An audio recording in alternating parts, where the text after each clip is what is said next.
അപ്പൊ നമുക്കറിയാം, സാധാരണ ഇവിടെ മത്സരങ്ങളിലൊക്കെ പങ്കെടുത്ത് തഴക്കവും പഴക്കമുള്ള വ്യക്തിത്വങ്ങളാണ് ഇവിടെ ഇപ്പൊ ഈ വേദിയിരിക്കണം. പലരും എനിക്ക് കണ്ടപ്പോൾ തന്നെ മനസ്സിലായി. അപ്പൊ ഞാൻ വിചാരിച്ചത് കുട്ടികളൊക്കെ ആയിരിക്കും വിചാരിച്ചിട്ട് കുഞ്ഞു കുഞ്ഞു ചോദ്യങ്ങളാണ് തയ്യാറാക്കി കൊണ്ടുവന്നത്. ഇവിടെ വന്നപ്പോൾ എനിക്ക് മനസ്സിലായി ഇത് പോരായിരുന്നു, ഇത്തിരി കട്ടിയുള്ള ക്വസ്റ്റ്യൻ ആണ് വേണ്ടിയിരുന്നതെന്ന്. അപ്പൊ ഏതായാലും ഇനിയിപ്പോ അത് മാറ്റാൻ പറ്റൂലല്ലോ, അപ്പോൾ ഉള്ളത് ചോദിക്കാം അല്ലേ. അപ്പൊ നമ്മൾ 6 ടീമുണ്ട്.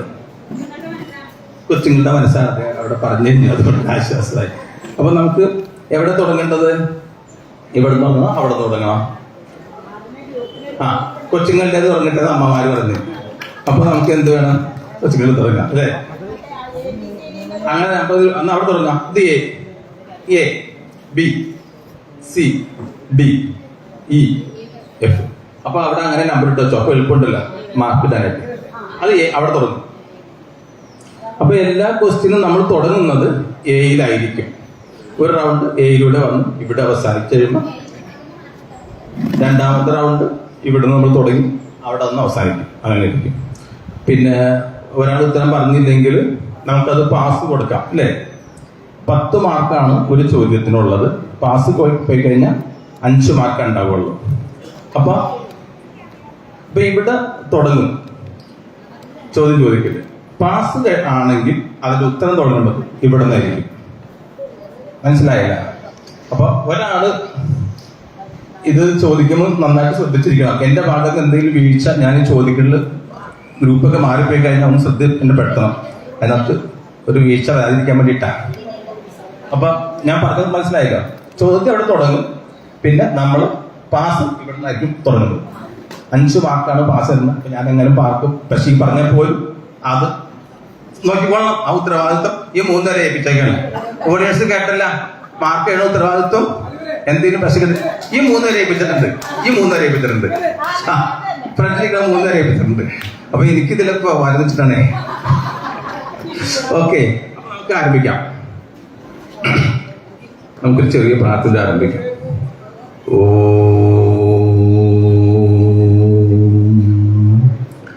ഓം ഗുരുഭ്യോ നമഃ.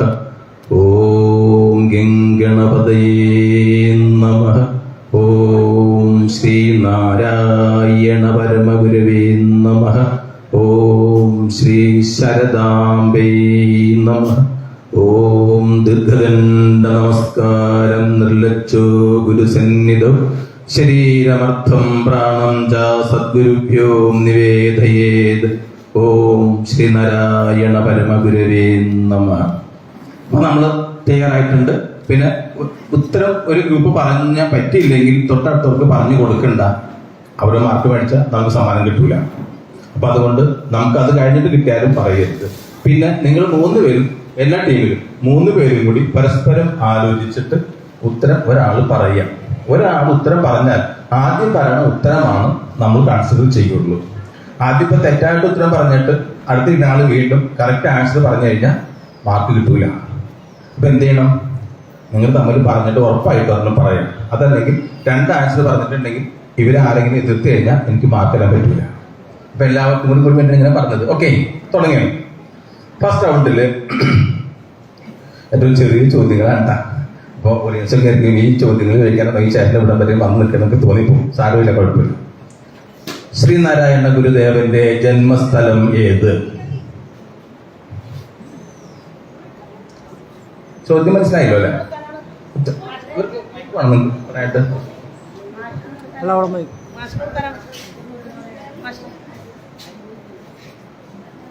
ചെമ്പഴന്തി.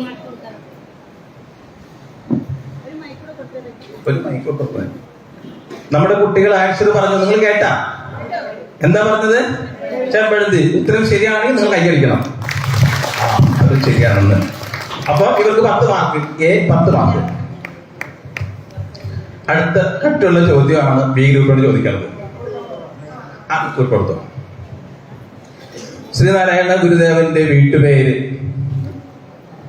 ശ്രീനാരായണ ഗുരുദേവന്റെ വീട്ടുപേര്. വയൽവാരത്ത്. വയൽവാരം വീടെന്നാണ് അവർ പറഞ്ഞത്. ശരിയാണില്ല? അവർ കൈയടിച്ചു. അപ്പൊ നിങ്ങൾക്ക് മാർക്ക് കിട്ടി. ബിയുടെ മാർക്ക്. അടുത്ത ചോദ്യം, ഗുരുദേവന്റെ അച്ഛന്റെ പേര്? മാടനാശൻ. ശരിയാണോ? അത് കൈയടിച്ചു, അപ്പൊ നിങ്ങൾക്ക് മാർക്ക് കിട്ടും. അടുത്ത ചോദ്യം, ഗുരുവിന്റെ അമ്മയുടെ പേര്? കുട്ടിയമ്മ. അവർ കൈയടിച്ചു, മാർക്ക് കിട്ടും. അടുത്തത്, ഗുരുദേവന് വീട്ടുകാരിട്ട പേര്? നാരായണൻ. കേട്ടാ? ശരിയാണോ? ആ കയ്യടിക്ക്.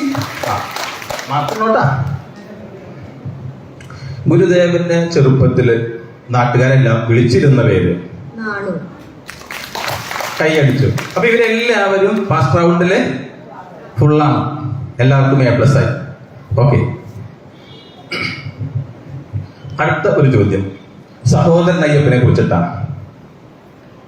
ഇപ്പൊ ഇവിടെ തുടങ്ങിയത്, അപ്പൊ ഇനി ഇവിടെ തുടങ്ങണ്ടേ? അല്ലേ? അപ്പൊ ഇവിടെ തുടങ്ങണ്ടേ? ശരിയല്ലേ? അത് മറ്റേത് വരുമ്പോഴാണ് ഈ പാസ് പോകുമ്പോ. ഇപ്പോഴൊന്നും പാസ് പോകുന്നില്ല. സഹോദരൻ അയ്യപ്പന്റെ ജന്മനാട്?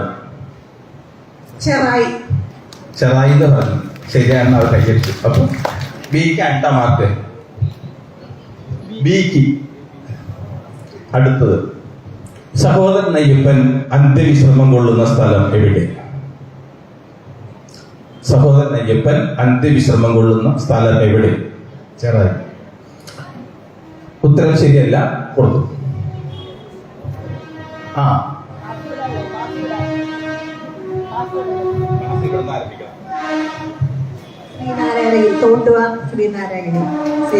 തോട്ടുമുഖം ശ്രീനാരായണഗിരി എന്ന് പറഞ്ഞു.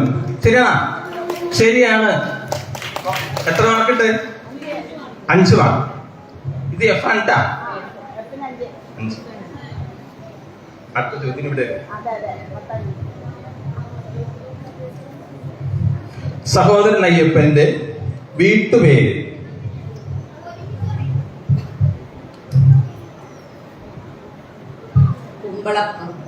ഒന്നിനും പറയും, കുറച്ച് പറ. കുമ്പളപ്പറമ്പ്. ആ, കുമ്പളത്ത് പറമ്പ്. അത്ര എത്തിയില്ല. അതൊക്കെ നമുക്കിപ്പോ സാധാരണ ലേറ്റ് ചെയ്യാം. അവർ 3 പറഞ്ഞ് കുഴപ്പമില്ല. അപ്പൊ അതുകൊണ്ട് നിങ്ങൾക്ക് മാർക്ക്. ഇവരുടെ പേരേല? ഗ്രൂപ്പ് പേര്? സഹോദരൻ അയ്യപ്പന്റെ അച്ഛന്റെ പേര്? നിങ്ങളുടെ സിലബസിൽ സഹോദരൻ അയ്യപ്പനും ഗുരുദേവനെ കുറിച്ചാണ് പറഞ്ഞേക്കണേ. അതുകൊണ്ടാണ് ഞാൻ സഹോദരൻ അയ്യപ്പനെ പറ്റി ചോദിക്കുന്നത്.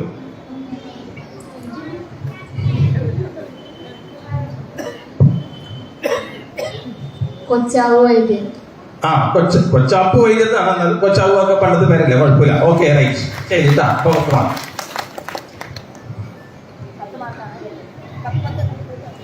ഇനി ഞാൻ പറയുന്നത് ശരിയാണോ തെറ്റാണോ എന്ന് പറയണം നിങ്ങൾ കേട്ടാ. സഹോദരൻ അയ്യപ്പൻ ഡോക്ടറായിരുന്നു, എഞ്ചിനീയർ എന്നല്ലെങ്കിൽ എഞ്ചിനീയർ ആയിരുന്നു, പിന്നെ പറയുന്നു മന്ത്രിയായിരുന്നു, അദ്ദേഹം ഒരു ബിസിനസ്സുകാരനായിരുന്നു. ഇതിലെ ഒരു ഉത്തരം ശരിയുണ്ട്. അപ്പൊ ഈ പറഞ്ഞതിൽ ഞാൻ പറഞ്ഞ എഞ്ചിനീയർ ആണെന്ന് പറഞ്ഞു. അപ്പൊ അതാണോ ഇത് ആലോചിക്കാം. പിന്നെ മന്ത്രി ആയിരുന്നു എന്ന് പറയുന്നത് അതാണെന്ന് പറയാം. ബിസിനസ്സുകാരനായിരുന്നു പറയുന്നു, അതാണെങ്കിൽ അതാണെന്ന് പറയാം. ഡോക്ടർ ആയിരുന്നു പറയണം. അതിൽ ഏതാണ് ശരി? അതാ പറയേണ്ടത്. മന്ത്രി. ശരിയാണോ? മന്ത്രി ആയിരുന്നു. ഓക്കെ. അപ്പൊ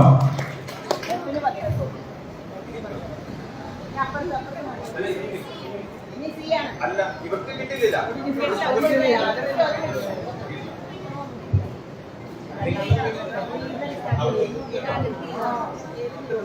അവരുടെ അവസരം പഠിക്കില്ല.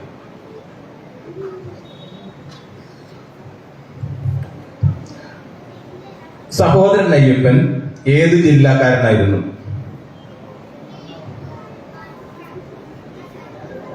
എറണാകുളം. ഉറപ്പ്? ആ, ഉറപ്പാണ്. അപ്പൊ അവർക്ക് മാറ്റി എല്ലാവരും ഒരു വിലയില്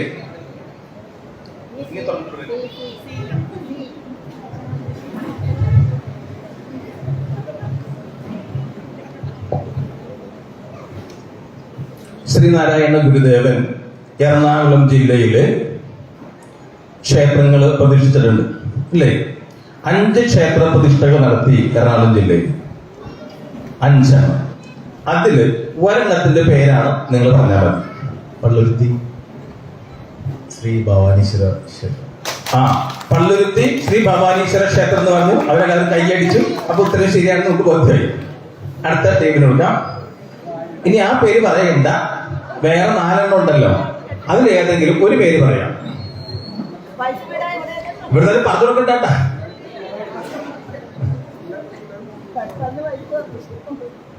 എല്ലാം എളുപ്പമുള്ള ചോദ്യങ്ങളെ ചോദിച്ചിട്ടുണ്ടോ? എറണാകുളം ജില്ലയില് 5 ക്ഷേത്ര പ്രതിഷ്ഠയുണ്ട്. അതിൽ ഒരെണ്ണം പറഞ്ഞു. ചെറായി ഗൗരീശ്വര ക്ഷേത്രം. ചെറായി ശ്രീ ഗൗരീശ്വര ക്ഷേത്രം എന്ന് പറഞ്ഞു. അവർ കൈയടിക്കുന്നു. അപ്പൊ ശരി. ഇപ്പൊ 2 എണ്ണം പറഞ്ഞു.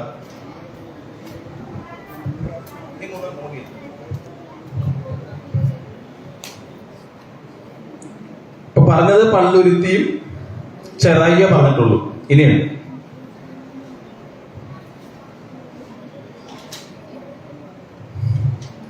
അവര് പറയുമ്പോഴും നിങ്ങൾക്ക് ആലോചിക്കട്ടാ. ഞാൻ അതിന് വേണ്ടിയിട്ട് സമയം കാത്തിരുന്നല്ല, നിങ്ങൾ ആലോചിച്ചോ.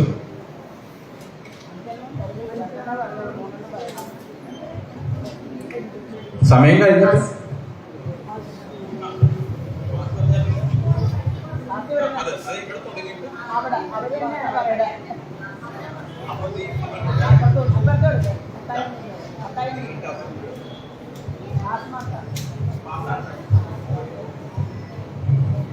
മൂത്തകുന്നം. മൂത്തകുന്നം എന്ന് പറഞ്ഞ ഉത്തരം പൂർണ്ണമല്ല. അവരും പറഞ്ഞല്ലാന്ന് മാറ്റാൻ പറ്റില്ല. ഇനി സമയമില്ല, പാസിന് സമയം തരില്ല. കണ്ടിട്ടുണ്ടെങ്കിൽ ഇത്ര സമയം കിട്ടിയതാണ്.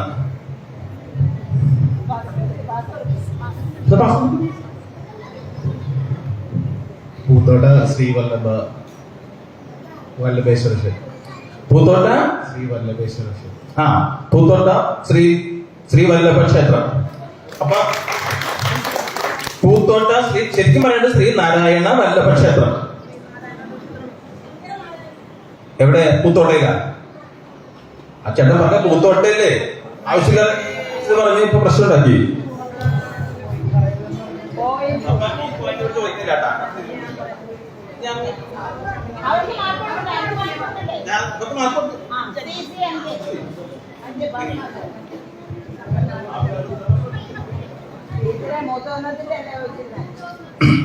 പറഞ്ഞോ. കുമ്പളങ്ങി അർദ്ധനാരീശ്വര ക്ഷേത്രം.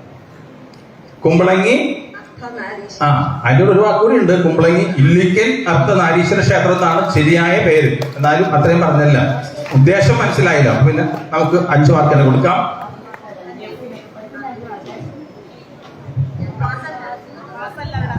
പാസ്സല്ല, 10 മാർക്ക്. 10 മാർക്ക്.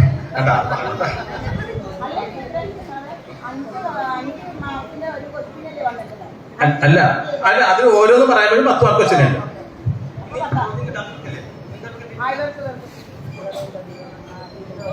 ഇനി പറയാനിട്ടില്ല ക്ഷേത്രത്തിന്റെ പേര്. ഒരു പേര് പറയാനില്ലേ? പാസ്സാവുന്നത് ഇവിടെ തുടങ്ങി പോയതാണല്ല കിട്ടിയത്. അതിലിപ്പോ തുടങ്ങിയത് ഇവർക്ക് പറയാനില്ല. നിങ്ങൾക്ക് തരാം.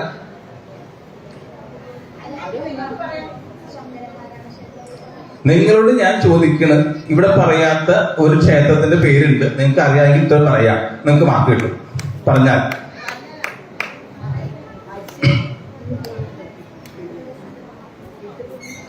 മൂത്തകുന്നം ശ്രീ ശങ്കരനാരായണ. മൂത്തകുന്നം ശ്രീ ശങ്കരനാരായണ ക്ഷേത്രം. ശങ്കരനാരായണ മംഗല ക്ഷേത്രം എന്നാണ്. എന്നാലും മംഗലില്ലെങ്കിലും അത്ര പറഞ്ഞില്ല. ഇവര് ഫസ്റ്റ് ചോദ്യം കേട്ടാ 10 മാർക്ക് കൊടുക്കണം. ചേച്ചി വരുന്ന വെറുതെ കളഞ്ഞല്ല, കൊച്ചുങ്ങളെ അറിയാതാക്കാനല്ല. ഇനി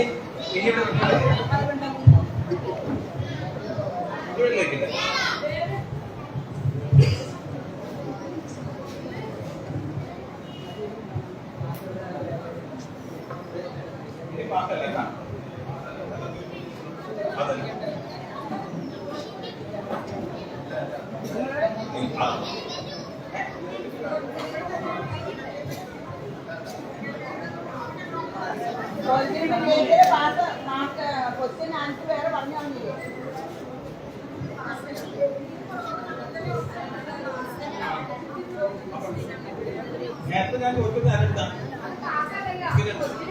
പാസ്സല്ല അല്ലാതെ ഫസ്റ്റ് ചോദിച്ചു തുടങ്ങിയത്. അപ്പൊ അതനുസരിച്ച് അവർ തന്നെയാണ്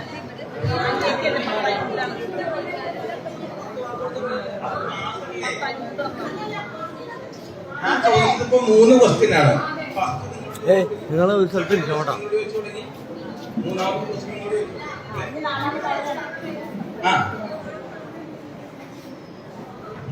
അതെ അങ്ങനെ വന്നപ്പോ അത് പാസ്സായില്ലേ?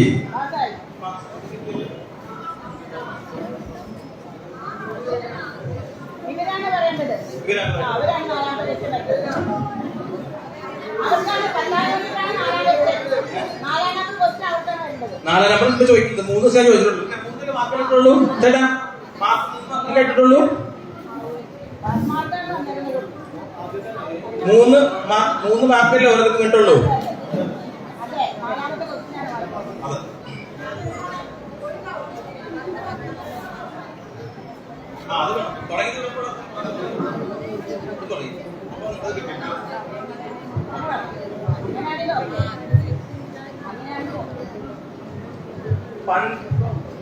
പന്തി ഭോജനവുമായി ബന്ധപ്പെട്ട് ശ്രീ നാരായണ ഗുരുദേവ തൃപാദങ്ങൾ സ്വന്തം കൈപ്പടയില് സഹോദരൻ അയ്യപ്പന്റെ ആവശ്യപ്രകാരം അയ്യപ്പന് എഴുതി കൊടുത്ത ആ സന്ദേശം ഏതാണ്? അതാണ് ചോദ്യം.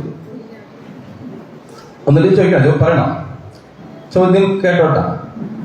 ശ്രീനാരായണ ഗുരുദേവൻ സ്വന്തം കൈപ്പടയില് പന്തി ഭോജനവുമായി ബന്ധപ്പെട്ട് സഹോദരൻ അയ്യപ്പന്റെ ആവശ്യപ്രകാരം സഹോദരൻ അയ്യപ്പന് ഗുരുദേവന്റെ സ്വന്തം കൈപ്പടയിൽ എഴുതി കൊടുത്ത സന്ദേശം ഏത്? മനുഷ്യരുടെ ജാതി ഏതായാലും മതം, ദേശം, വേഷം എല്ലാം ഏതായാലും മനുഷ്യൻ ഒന്നാണ്. അതുകൊണ്ട് മിശ്രഭോജനവും മിശ്ര വിവാഹവും നടത്തുന്നത് ശരിയാണ്. അത് ആശയം ശരിയാണ്. ഞാൻ ചോദിച്ചത് ഗുരുദേവന്റെ കൈപ്പടയിൽ എഴുതി കൊടുത്ത വാചകം അതേപോലെ തന്നെ പറയണം, അതാണ് ചോദിച്ചത്. അപ്പൊ അതുകൊണ്ട് അത് ശരിയാണെന്ന് പറഞ്ഞാൽ പകുതി മാർക്കേ തരുള്ളൂ. മതം, ദേശം, ഭാഷ, വേഷം എല്ലാം മനുഷ്യരുടെയും ഒന്നായതുകൊണ്ട് പരസ്പരം മിശ്രവിവാഹവും പന്തിഭോജനവും ആവാം. മനുഷ്യരുടെ മതം, വേഷം, ഭാഷ മുതലായവ എങ്ങനെ ആയിരുന്നാലും അവരവരുടെ ജാതി ഒന്നായതുകൊണ്ട് അന്യോന്യം വിവാഹവും പന്തി ഭോജനവും ചെയ്യുന്നതിന് യാതൊരു ദോഷവുമില്ല. യാതൊരു ദോഷവുമില്ല. അതാണ് വരാൻ 10 മാർക്ക് ഒരു കൊടുത്ത കേട്ടാ.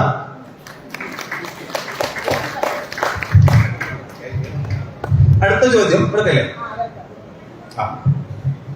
ശരി. സഹോദരൻ അയ്യപ്പനെ കുറിച്ച് തന്നെയാണ് ചോദ്യം. ശ്രദ്ധിച്ച് കേൾക്കാം. കൊച്ചി എന്നും കൊച്ചായിരിക്കാൻ പോകുന്നില്ല. അനധിവിദൂര ഭാവിയിൽ ഇത് വിശാല കൊച്ചിയാകും. അന്ന് 100 അടി വീതിയുള്ള റോഡ് പോലും പോരാതെ വരും. MG റോഡിന്റെ വീതിയെ പറ്റിയിട്ടാണ് പറഞ്ഞത്. ആരാണ് ഇങ്ങനെ പറഞ്ഞത്? ഏത് സന്ദർഭത്തിലാണ് ഇങ്ങനെ പറയാൻ ഇടയായത്? ഒന്നുകൂടി വ്യക്തമാക്കാം, നിങ്ങൾക്ക് മനസ്സിലായിട്ടില്ല എങ്കിൽ. കൊച്ചി എന്നും കൊച്ചായിരിക്കാൻ പോകുന്നില്ല. അനധിവിദൂര ഭാവിയിൽ ഇത് വിശാല കൊച്ചിയാകും. അന്ന് ഈ 70 അടി റോഡിന്റെ വീതി 100 അടി ആക്കേണ്ടി വരും. അതുകൊണ്ട് ഈ വീതി കൂട്ടിയേ പറ്റൂ എന്ന് സാക്ഷ്യം പിടിച്ചുകൊണ്ട് മഹാത്മാഗാന്ധി റോഡിന്റെ വീതി 70 അടി ആക്കി പണിയുവാൻ തീരുമാനമെടുത്തു. ആ മഹത് വ്യക്തി ആരായിരുന്നു എന്നാണ് ചോദ്യം. ആ സന്ദർഭം ഏതാണ്?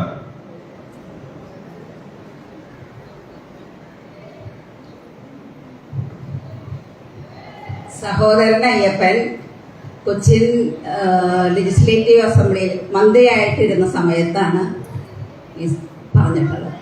ശരി. കൊച്ചിയില് MG റോഡിന്റെ വീതി 70 അടി വീതിയാക്കി വർദ്ധിപ്പിക്കാൻ വേണ്ടി വീതി കൂട്ടണമെന്ന് പൊതുമരാമത്ത് വകുപ്പ് മന്ത്രി എന്ന നിലയിൽ അദ്ദേഹം പറഞ്ഞ സമയത്ത് അന്നത്തെ ഒരു പ്രസിദ്ധമായ പത്രം അദ്ദേഹത്തെ കളിയാക്കി. പറഞ്ഞതാണ്, കൊച്ചിക്ക് എന്തിന് 70 അടി റോഡ് ഇങ്ങനെ ചോദിച്ച് സഹോദരനെ കളിയാക്കി. അപ്പോൾ അന്ന് അദ്ദേഹം പറഞ്ഞ വാക്കാണ്, കൊച്ചി എന്നും കൊച്ചായിരിക്കയില്ല. അതിവിദൂര ഭാവിയിൽ കൊച്ചി വിശാല കൊച്ചിയാകും. അല്ലേ? ഇപ്പൊ നമ്മുടെ കൊച്ചിയുടെ പേരെന്താ? വിശാല കൊച്ചി വികസന അതോറിറ്റി. അപ്പൊ സഹോദരൻ അയ്യപ്പന്റെ വാക്കുകൾ എത്ര പ്രസക്തമായി.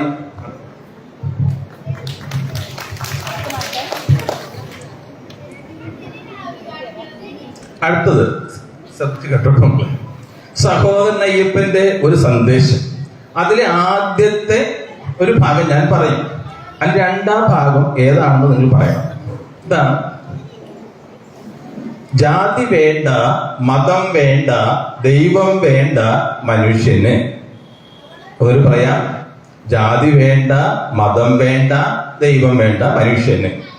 പിന്നെ അതിന് പൂരിപ്പിച്ചൊരു വരിയും കൂടി ഉണ്ട്. ആ വരിയാണ് നിങ്ങൾ പറയേണ്ടത്.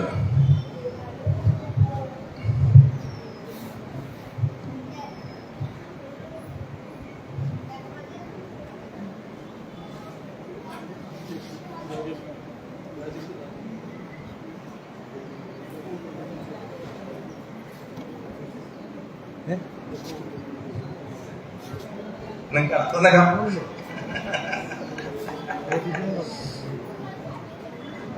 മനസ്സിലായില്ലേ?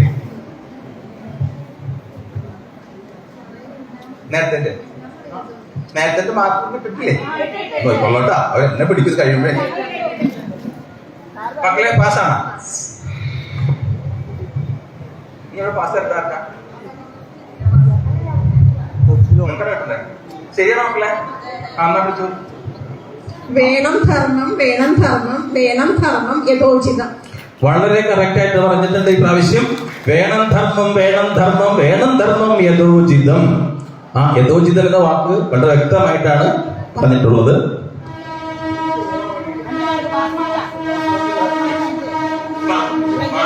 ഒരു ഫോണിൽ ഞങ്ങളുടെ ആരെങ്കിലും കസേരയിൽ ഉണ്ടോന്ന് ചോദിക്കണം കേട്ടോ. ആരെങ്കിലും ഇരിക്കുന്ന കസേര ഫോണിൽ കൊണ്ടോന്ന് ചോദിക്കട്ടെ. ഇതൊക്കെ അടുപ്പിച്ച് നോക്കൂ. ഈ ഇവിടെ ഒരു ഫോണിൽ കൊണ്ടുവന്നു, കസേരയിൽ താഴ്ത്തുണ്ട് നോക്കും. ആ അവിടെ കിട്ടി കിട്ടി കിട്ടി, അവിടെ കിട്ടി. ഇനി പാലം ചോദിക്കേണ്ടത് സഹോദര ഇതിനെ കുറിച്ചുള്ള ചോദ്യം തന്നെയാണ്. ഒരു മുള്ളു കാലിൽ തറയ്ക്കിൽ പോലും സഹിയാത്ത വേദന നിങ്ങൾക്കെങ്കിൽ ഗളനാള മറ്റു പിടയ്ക്കും കോഴിക്കുളവാകും വേദനയോർത്തുകൂടെ. സഹോദരയ്യപ്പൻ ഒരു ഗാനം രചിച്ചിട്ട് പാടിയതാണ്. ആ സന്ദർഭം എന്തുകൊണ്ടാണ് അങ്ങനൊരു ഗാനം രചിച്ച് അത് എവിടെ വെച്ചാണ് പാടിയത് എന്നുള്ള സന്ദർഭമാണ് നിങ്ങൾ പറയേണ്ടത്.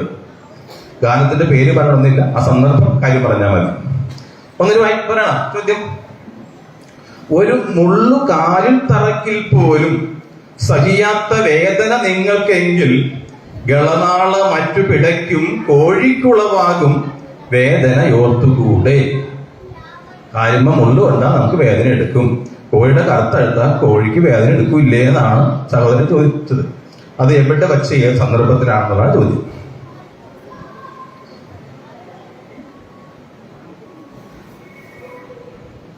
പിടിയില്ല.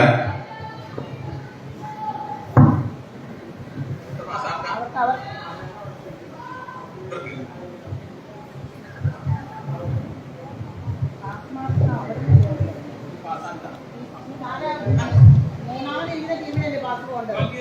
ഇവരല്ലേ പാസ് എടുക്കുന്നത്? ഞങ്ങളും ബസ്.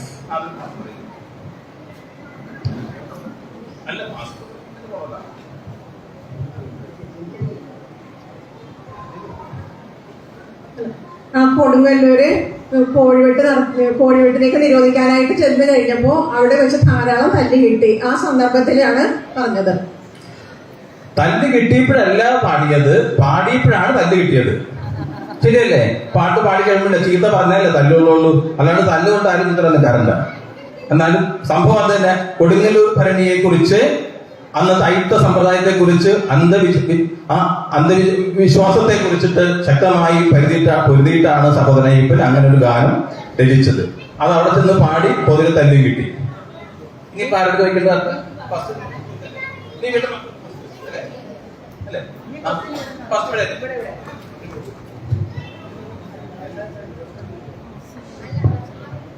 അല്ല, ഇവിടെ തീർന്നില്ല.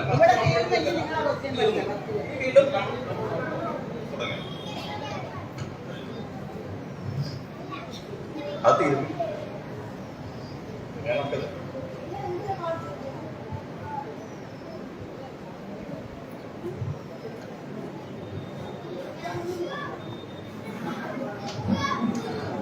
സഹോദര അയ്യപ്പന്റെ ചുറ്റുള്ള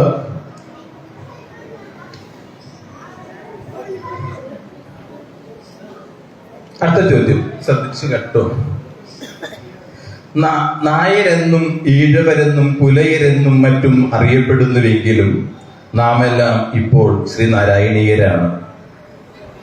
നായരെന്നും ഈഴവരെന്നും പുലയരെന്നും മറ്റും അറിയപ്പെടുന്നുവെങ്കിലും നാമെല്ലാം ഇപ്പോൾ ശ്രീനാരായണീയരാണ്. SNDP യോഗത്തിന്റെ കനക ജൂബിലി സമ്മേളനത്തിൽ ഒരാചാര്യന്റെ പ്രസംഗത്തില് ഒരു ഉദ്ധരണിയാണ് ഇപ്പൊ ഞാനിവിടെ പറഞ്ഞത്. പ്രമുഖനായിട്ടുള്ള ഒരു വ്യക്തിത്വം, ഇപ്പൊ ജീവിച്ചിട്ടില്ല. അത് അങ്ങനെ പറഞ്ഞ ആൾ ആരാണ് എന്നാണ് ചോദ്യം.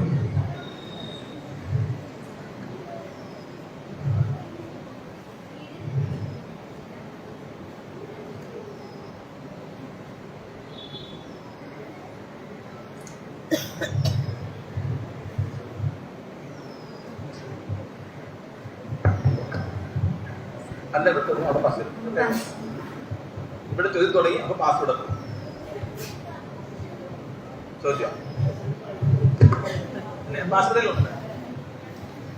ചോദ്യം ഇതാണ്: നായരെന്നും ഈഴവരെന്നും പുലയരെന്നും മറ്റും അറിയപ്പെടുന്നുവെങ്കിലും നാം എല്ലാം ഇപ്പോൾ ശ്രീനാരായണീയരാണ്. അത് SNDP യോഗത്തിന്റെ കനക ജൂബിലി ആഘോഷവേളയില് വളരെ പ്രമുഖ വ്യക്തിത്വം സംസാരിച്ചതാണ് ആ വാക്ക്. ഇപ്പൊ അതിന് പ്രസക്തി ഉണ്ടായി, അതാണ് പറയാൻ കാരണം. പാസ്സാണ്, അത് ഞാൻ ചോദിക്കാൻ പറ്റില്ല. ആരെങ്കിലും പറയാം, ആരെയും കൊടുക്കാം. അപ്പുറം കൊടുത്തു, മൈക്കപ്പുറം കൊടുത്തു.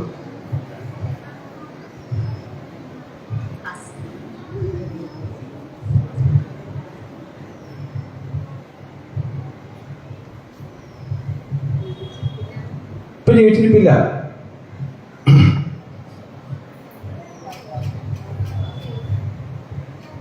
കൊടുത്തു, പാസ്സാണ്, അദ്ദേഹം പറയുന്നത്. മന്നത്ത് പത്മനാഭൻ. ശ്രീ മന്നത്തു പത്മനാഭൻ.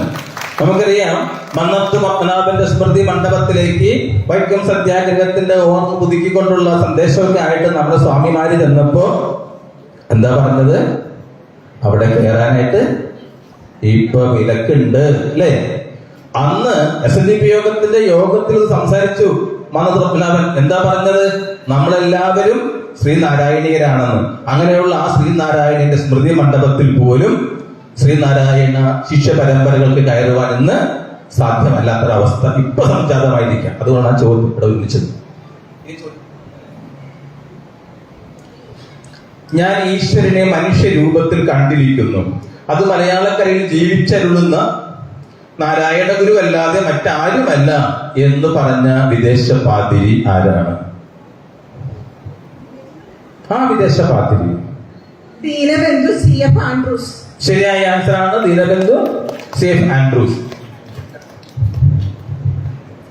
ദൈവജ്ഞൻ എന്ന പദത്തിന്റെ ശരിയായ അർത്ഥമാണ് ശ്രീനാരായണ ഗുരു എന്ന് ശ്രീനാരായണ ഗുരുദേവനെ വിശേഷിപ്പിച്ച ഇന്ത്യയില് വളരെ പ്രസിദ്ധനായ ഒരാള് ഇല്ല, പറഞ്ഞു കഴിഞ്ഞുപോയി. ചോദ്യതാണ്: ദൈവജ്ഞൻ എന്നിട്ടുണ്ടെങ്കിൽ ദൈവം തന്നെ എന്നർത്ഥം. ആ ദൈവജ്ഞൻ എന്ന പദത്തിന്റെ ശരിയായ അർത്ഥമാണ് ശ്രീനാരായണ ഗുരു എന്ന് ആണ് ഗുരുവിനെ പറ്റി വിശേഷിപ്പിച്ചത്. ആരാണ് അങ്ങനെ ഗുരുവിനെ വിശേഷിപ്പിച്ചത്?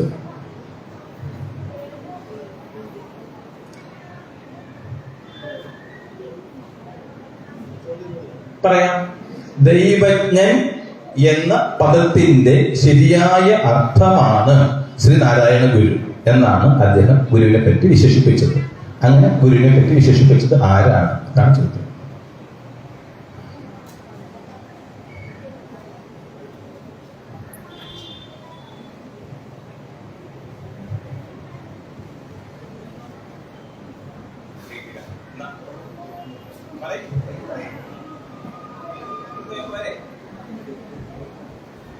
രവീന്ദ്രനാഥ് ടാഗോർ.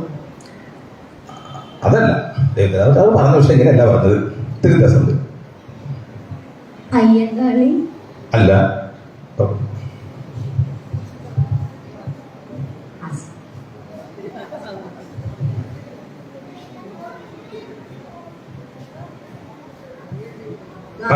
ഗാന്ധിജി. അല്ല.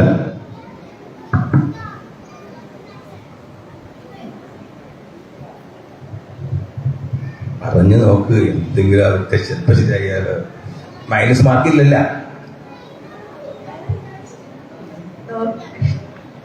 ഡോക്ടർ പൽപ്പു. ഡോക്ടർ പൽപ്പു ശരിയായ ആൻസർ അല്ല. ആൻസർ ശരിയല്ല. ടീച്ചർ മാറുന്നു. ഇങ്ങോട്ട് കഴിഞ്ഞാൽ ഇനി അവസരം ഓഡിയൻസിനാണ്. ആർക്കും വേണോ? പറയണ്ട. ഇല്ലെങ്കിൽ അടുത്ത ചോദിക്കണ്ട.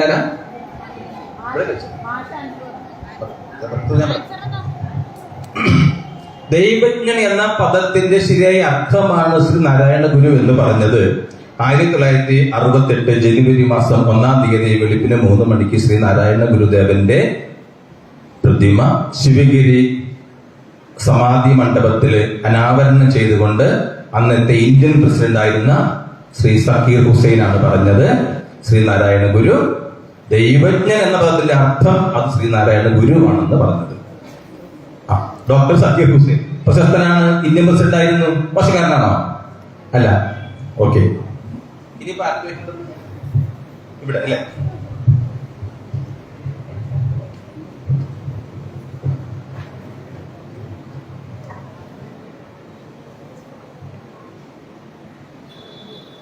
മനോഹരമായ തിരുവിതാംകൂർ രാജ്യം സന്ദർശിക്കാൻ ഇടയായതും പുണ്യഗുരുവായ ശ്രീ നാരായണ ഗുരുസ്വാമി തൃപാദങ്ങളെ സന്ദർശിക്കാൻ ഇടയായതും എന്റെ ജീവിതത്തിലെ പരമഭാഗ്യമായി ഞാൻ വിചാരിക്കുന്നു എന്ന് പറഞ്ഞ ശ്രേഷ്ഠ വ്യക്തിത്വം ആരായിരുന്നു? ചോദ്യം വീണ്ടും പറയണോ? ഒരു വാചകമാണ്.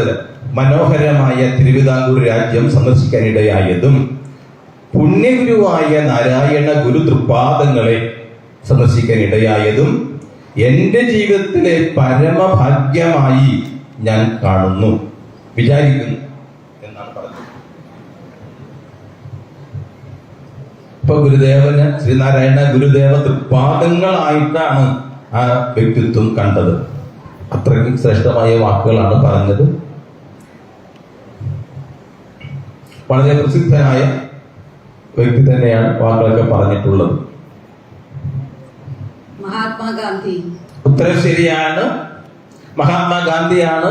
ശിവഗിരിയിൽ വന്നു പോകുമ്പോൾ തിരുവനന്തപുരം യോഗത്തിൽ സമ്മേളനത്തിൽ പ്രസംഗിച്ചപ്പോഴാണ് പറഞ്ഞത് തിരുവിതാംകൂർ രാജ്യത്ത് പരിപാടിയായതും. അടുത്ത ചോദ്യം.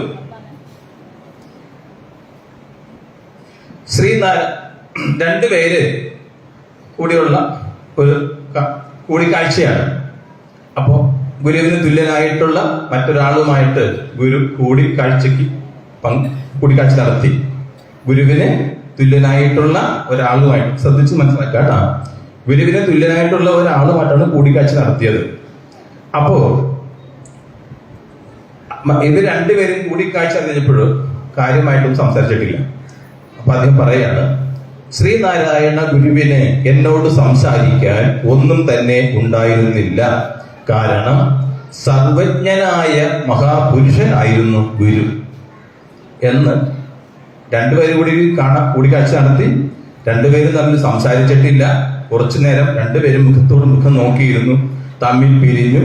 അതിനുശേഷം മറ്റേയാളുടെ ശിഷ്യന്മാർ ചോദിച്ചു, അവിടുന്ന് ശ്രീനാരായണ ഗുരു ഒക്കെ വന്നിട്ട് തമ്മിലൊന്നും സംസാരിച്ച് കേട്ടില്ലല്ലോ, എന്താണെന്നും പറയാതെ പോയത് എന്ന് ചോദിച്ചപ്പോഴാണ് മറുഭാഗത്തിരുന്ന വ്യക്തി പറഞ്ഞത്, ശ്രീ നാരായണ ഗുരുവിന് എന്നോട് സംസാരിക്കാൻ ഒന്നും തന്നെ ഉണ്ടായിരുന്നില്ല. കാരണം സർവജ്ഞനായ മഹാപുരുഷനായിരുന്നു ഗുരുവിൻ.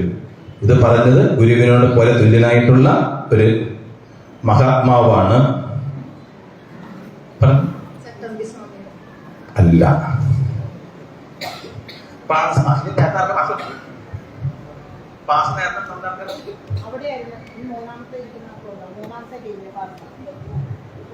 പിള്ളേർക്ക് മാസമല്ലേ?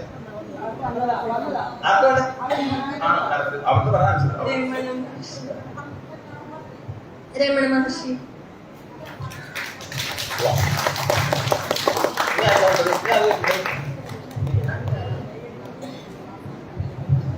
ഇപ്പോ ഉത്തരം ശരിയാണ്. രമണ മഹർഷി.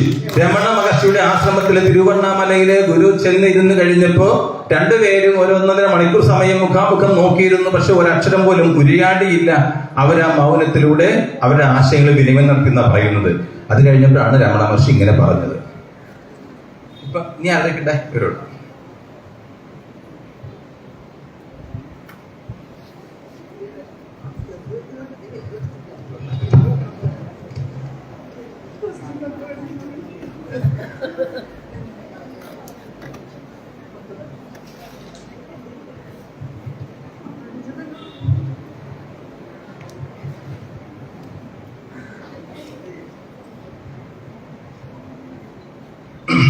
ഗുരുദേവൻ നിർദ്ദേശിച്ചിട്ടുള്ള പഞ്ചശുദ്ധികൾ ഏതെല്ലാം? വാശുദ്ധി, മനഃശുദ്ധി, ശരീരശുദ്ധി, ഇന്ദ്രിയശുദ്ധി, ഗ്രഹശുദ്ധി. ശരിയാണോ? അത് കൈയടിക്കുന്നത് 10 മാർക്ക് കേട്ടാ. നീ ഇവിടെ ഇല്ല മക്കളെ, ഇവിടെയാണോ?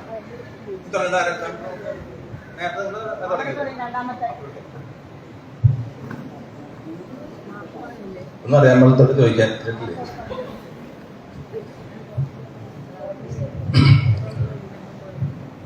അടുത്തത് ശ്രദ്ധിച്ചു കേട്ടോ.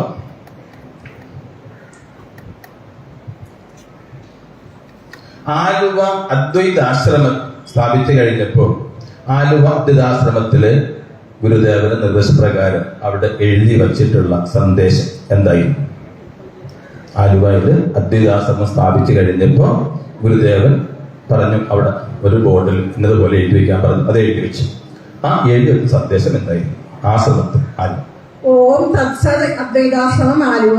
ഈ ആശ്രമത്തിൽ മനുഷ്യർക്ക് പ്രത്യേകിച്ച് ജാതിയോ മതമോ ദൈവ വ്യത്യാസമോ ഇല്ലാത്തതാകുന്നു.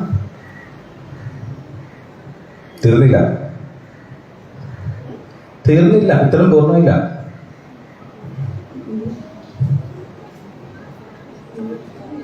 ഒന്നിട്ട് പറഞ്ഞേ.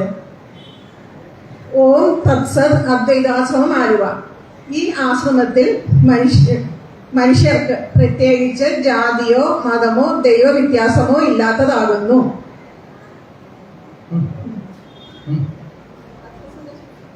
അല്ല, അതിന്റെ കൂടെ ഒരിത്തിരി കുറവുണ്ട്. അപ്പൊ മാത്രത്തിൽ കുറയ്ക്കാം അല്ലെ? അല്ലെങ്കിൽ പിന്നെ ഇനി അത് പകുതി പാസ് കൊടുത്താൽ പാസ് കൊടുക്കണം. പാസ് കൊടുക്കാം. അതിന്റെ ബാക്കി എന്താ വെച്ചാൽ ഒരിക്കലും അറിയാൻ പറ്റുമെങ്കിൽ 5 മാർക്ക് ഉള്ളൂട്ടാ. സാഹോദര്യം സർവത്ര. ബാക്കി അല്ല,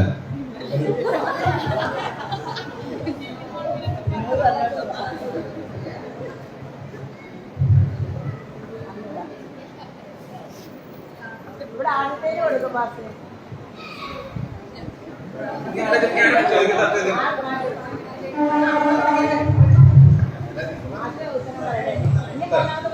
അതെ, അതിന് ശരിയായ ഉത്തരം അവിടെ എഴുതി ഉദാഹരണത് ഓം തത് സത്.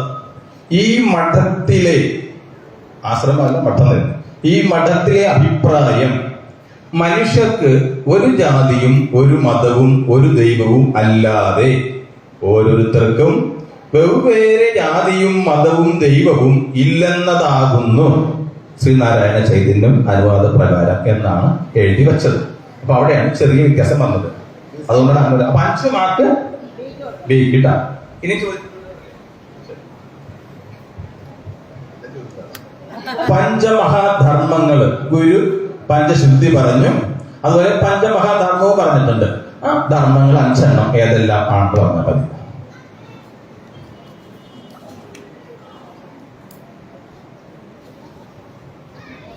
ഗുരുവിന്റെ പഞ്ചമഹാധർമ്മം.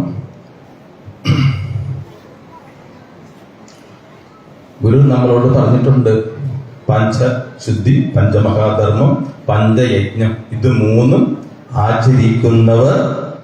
ആചരിക്കുന്നവരെ ദേവലോകത്ത് ദേവേന്ദ്രനെ എപ്രകാരമാണോ മറ്റ് ദേവന്മാർ ആരാധിക്കുന്നത് അപ്രകാരം ഈ ഭൂമുഖത്ത് മറ്റുള്ളവർ ഈ ആചരിക്കുന്നവരെ ആദരിക്കും എന്ന് പറഞ്ഞേക്കാം. ആ പഞ്ചധർമ്മം ഏത്?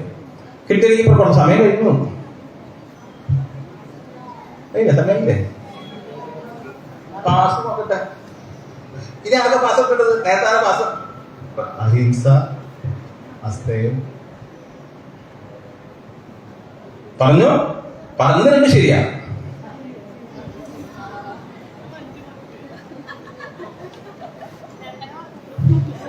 ഇടയ്ക്കിടയ്ക്ക് ഈ ക്ലാസ്സിലൊക്കെ ഒന്ന് പോകാൻ പറഞ്ഞ് പോവില്ല. എന്നാ അടുത്ത ക്ലാസ് നോക്കട്ടെ. ഇവര് മാർക്ക് പറയട്ടെ, ഞാൻ പറയാം. ഈ പാസ്സാക്കാം.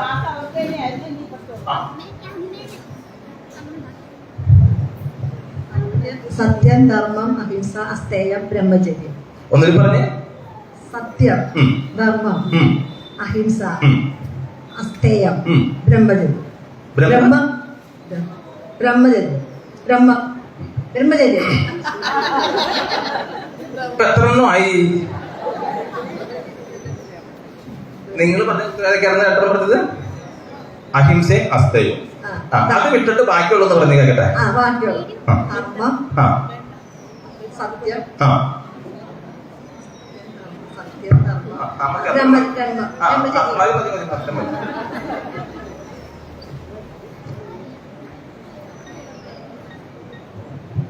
അഹിംസ, സത്യം, അസ്തേയം, മദ്യവർജനം, അव्यഭിചാരം. മതി. അപ്പൊ 5 എണ്ണമായി. ഇപ്പൊ 2 എണ്ണം ഈ എത്ര എ ബി സി അല്ലേ? സിക്ക് 4 മാർക്ക്. സി പിന്നെ ഇവിടെ 2 മാർക്ക് സത്യം മാത്രമേ വന്നുള്ളൂ. 2 എണ്ണം അവിടെ കൂട്ടിയപ്പോൾ 4 മാർക്ക് ഇവിടെ. ഗ്രൂപ്പ് ഒന്ന് നോക്കിക്കോട്ടാ, മാറി പോകണ്ട.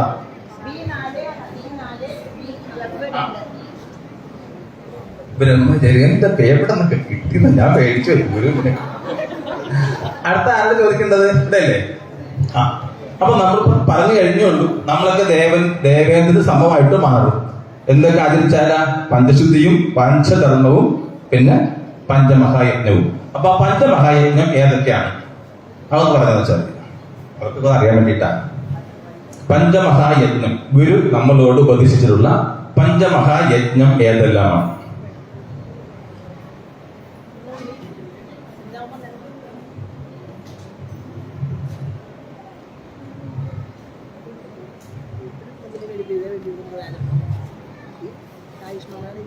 കിട്ടിയില്ല? പറഞ്ഞോ.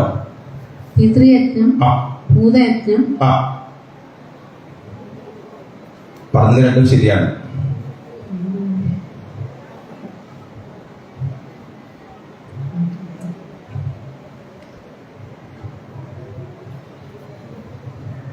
ബ്രഹ്മയജ്ഞം, ശരിയാണ്.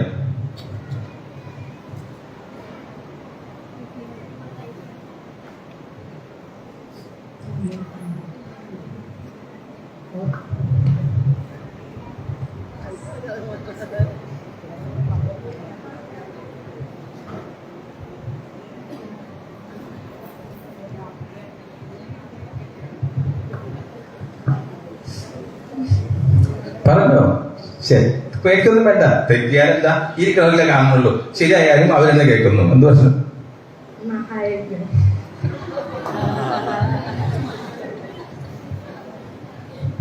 അത് ഇത്ര ശരിയല്ല. പാസ് ചെയ്തോട്ടെ, കൊടുത്തോ. ബ്രഹ്മയജ്ഞം, ദേവയജ്ഞം, പിതൃയജ്ഞം, ഭൂതയജ്ഞം, മാനുഷിക യജ്ഞം. ശരിയാണ്. അപ്പൊ 3 എണ്ണം അവര് പറഞ്ഞതിന് പേരിൽ 6 മാർക്ക് ഡി അല്ലേ? ഡിക്ക് 6 മാർക്കും ബിക്കും 4 മാർക്ക് ബിക്കും.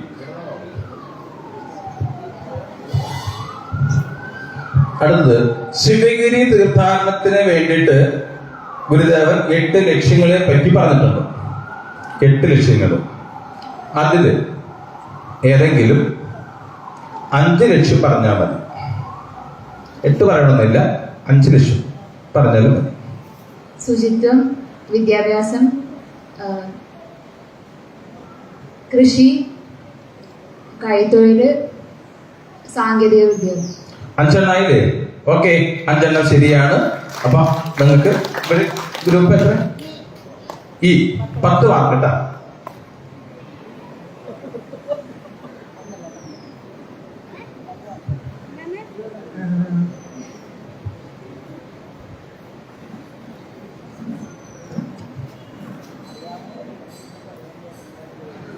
അടുത്തൊരു ചോദ്യം.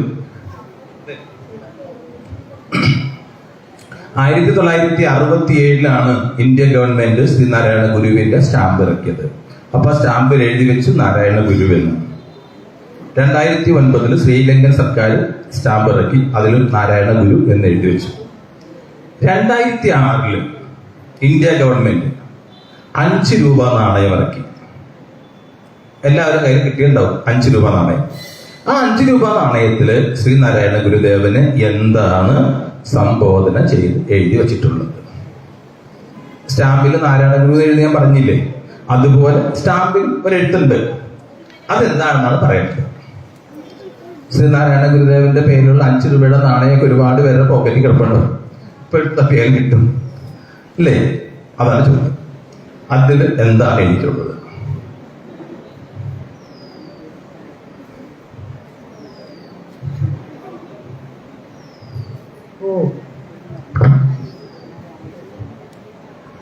ഓം എന്നാണ് പറഞ്ഞത്.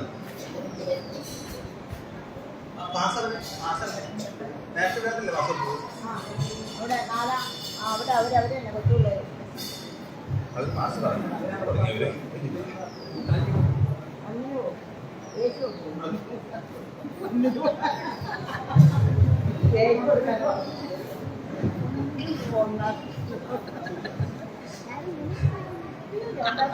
ശ്രീനാരായണ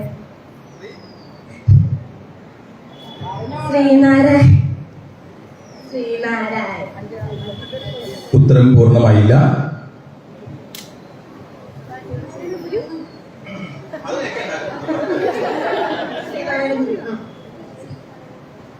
ശ്രീനാരായണ ഗുരു.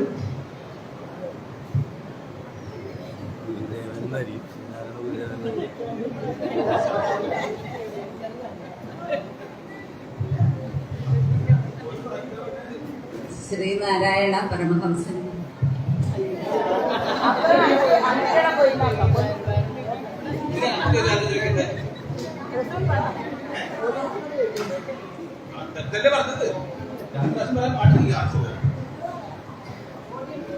പറഞ്ഞോ?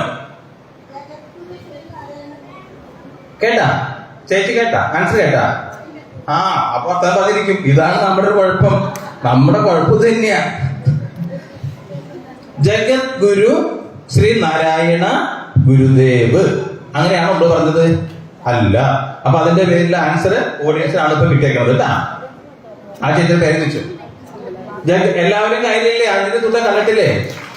ഭാരത സർക്കാർ ശ്രീനാരായണ ഗുരുവിനെ വിശ്വ ഗുരുവായിട്ട് അംഗീകരിച്ചതിന്റെ അടയാളമാണ്, അതിന്റെ അംഗീകാരമാണ് ജഗത് ഗുരു ശ്രീനാരായണ ഗുരുദേവ് എന്ന് എഴുതിയിട്ടുള്ളത്. അതുകൊണ്ടാണ് ആ ചോദ്യം ചോദിച്ചത്.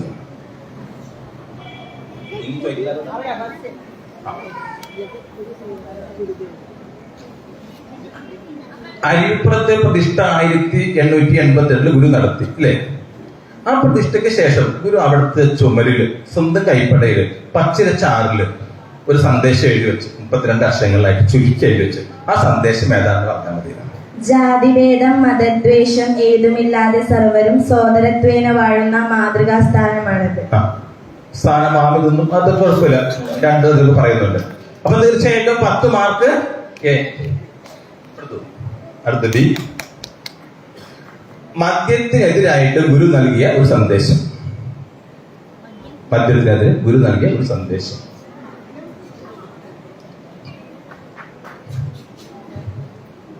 മദ്യം വിഷമാണ്, അത് ഉണ്ടാക്കരുത്, കൊടുക്കരുത്, കുടിക്കരുത്. ശരിയായ ആൻസർ ആണ് പറഞ്ഞത്. 10 മാർക്ക്. ജാതിക്കും മതത്തിനും എതിരായിട്ട് ഒരു സന്ദേശം ഗുരു പറഞ്ഞു. അവിടെ പറഞ്ഞു മദ്യത്തിന്റെ മാത്രം, അവിടെ പറഞ്ഞു പ്രതിഷ്ഠ നടത്തി പേടിച്ചു. ഇനി ജാതിക്കും മതത്തിനും എതിരായിട്ട് ഗുരു സന്ദേശം പറഞ്ഞു. സാധാരണ നമ്മൾ പറയുന്ന ഒരു സന്ദേശമാണത്. ആ സന്ദേശം ഏതാണ്? ഒരു ജാതി, ഒരു മതം, ഒരു ദൈവം, മനുഷ്യൻ. ഒരു വാക്കുണ്ടല്ല, മതമേതായാലും മനുഷ്യൻ നന്നായാലും. അവനെ കുറിച്ച് പറഞ്ഞിട്ടുണ്ട്. ഒരു ജാതി, ഒരു മതം, ഒരു ദൈവം, മനുഷ്യന് മതമേതായാലും മനുഷ്യൻ നന്നായാലും മതി.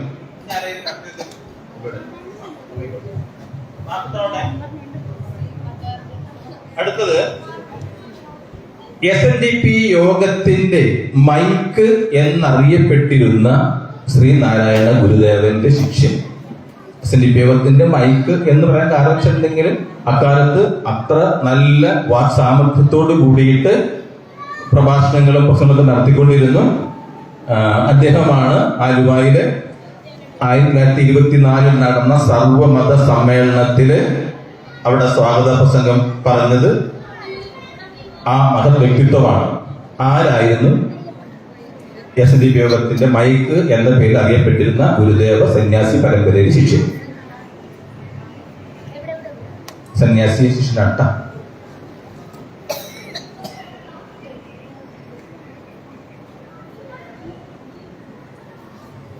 പിടിയണ്ട.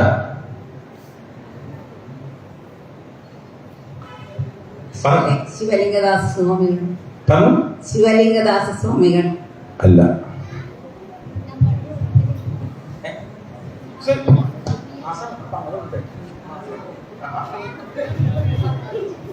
സത്യവ്രത സ്വാമി. വളരെ ശരിയായ ആൻസറാണ്. സത്യവ്രത സ്വാമികളാണ് SNDP യോഗത്തിന്റെ മൈക്ക് എന്ന് അറിയപ്പെട്ടിരുന്നത്. പാസിന്റെ മാർക്കാണ് കേട്ടാ, 5 മാർക്ക്. ഇനി എവിടെ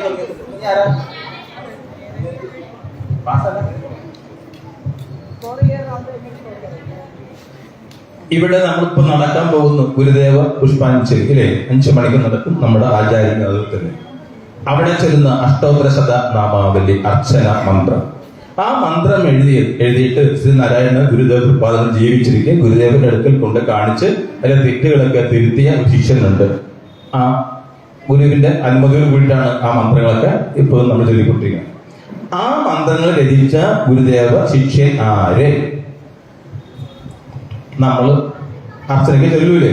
ഓം ശ്രീനാരായണ പരമ ഗുരുവേ നമഃ തുടങ്ങിയിട്ട് ഏറ്റവും അവസാനം ഓം സച്ചിദാനന്ദ പരബ്രഹ്മസ്വരൂപം എന്നൊക്കെ പറഞ്ഞ് അവസാനിപ്പിക്കുമല്ലോ. അഷ്ടോത്തര ശതനാമാവലി രചിച്ച സന്യാസി ശ്രേഷ്ഠനായത്.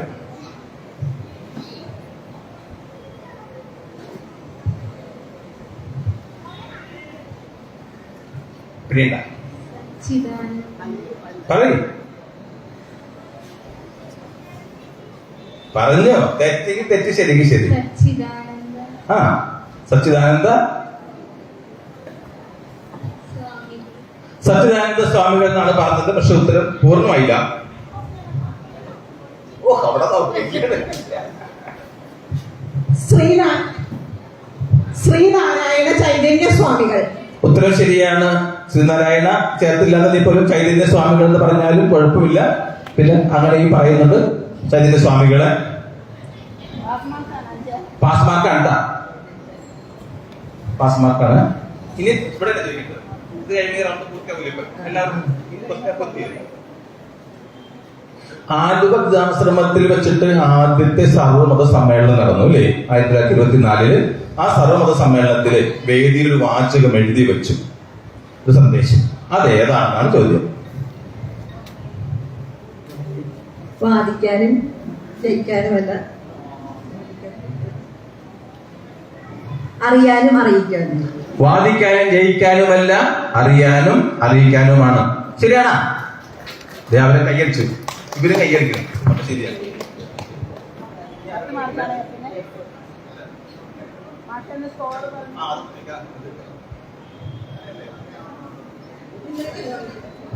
അതെ, അല്ല ചോദിക്കുന്നില്ല. ഇപ്പൊ നമ്മള് ഒരു സെക്ഷൻ മത്സരം പൂർത്തിയായിരിക്കുകയാണ്. അപ്പൊ ഇതുവരെ ഉള്ള സ്കോർ നില എത്രയാണെന്ന് അവിടെ നിന്ന് പറയും.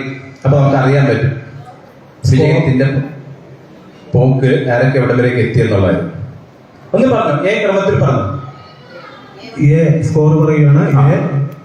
40 പോയിന്റ്. 40 പോയിന്റ്. കൈയടിച്ചോ ഇരിക്കട്ടെ. B 78 point. B 78 point. C 54 point. C 54 point. D 56 point. D 56 point. E 30 point. E 30 point.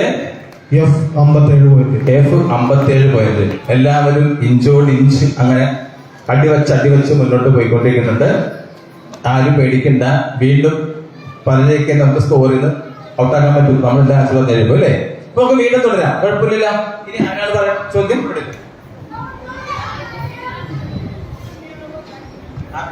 ഇനി ഇവര് കഴിക്കും.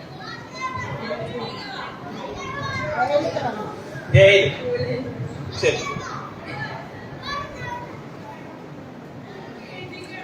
സ്ത്രീധന സമ്പ്രദായം നല്ലതല്ല, അത് വേണ്ടാത്തതാണെന്ന് ഇപ്പോഴും എല്ലാവരും പറയാറുണ്ട്, ഇന്നും പറയാറുണ്ട്. അപ്പൊ ശ്രീനാരായണ ഗുരു പറഞ്ഞു സ്ത്രീധന സമ്പ്രദായത്തെ കുറിച്ചിട്ട്, മക്കളെ ഇങ്ങനെ സ്ത്രീധനം കൊടുത്ത് അയക്കുന്നതിനെ കുറിച്ചിട്ട് 2 വാക്കുകൾ പറഞ്ഞു. സ്ത്രീധനത്തെ കുറിച്ചിട്ട് പറഞ്ഞത് സ്ത്രീധനം സമ്പ്രദായം ശരിയല്ല എന്നുള്ള അർത്ഥത്തിലാണ് പറഞ്ഞത്. ആ പറഞ്ഞ വാക്ക് എന്താണ്? മക്കളെ എന്ന് പറഞ്ഞിട്ട് ആണ് പറയണത്. ആ പറഞ്ഞ വാക്ക് എന്താണ്? പറഞ്ഞോ?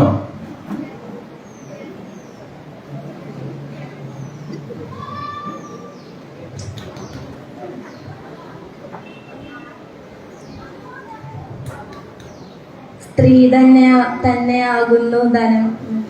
സ്ത്രീ തന്നെയാകുന്നു ധനം. അത് മാത്രം കൊണ്ട് ഉത്തരം ആയില്ല. അതിന്റെ കൂടെ 2 കാര്യം കൂടി പറഞ്ഞു. മക്കളെ അല്ലെങ്കിൽ സന്താനങ്ങളെ എന്ത് ചെയ്യുന്നതാണ് ഈ സ്ത്രീധന സമ്പ്രദായത്തിലൂടെ ചെയ്യപ്പെടുന്നതെന്ന് ഗുരു വ്യക്തമാക്കി. ഞാൻ ഒന്നുകൂടി വ്യക്തമാക്കിയതാണത്. പിടിയില്ല.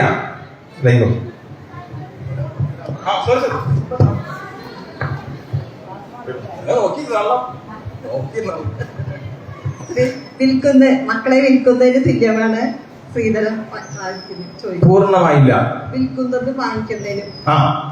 സന്താനങ്ങളെ വിൽക്കുകയും വാങ്ങുകയും ചെയ്യുന്നത് പോലെയാണ് സ്ത്രീധനം കൊടുക്കുന്നതും വാങ്ങുന്നതും.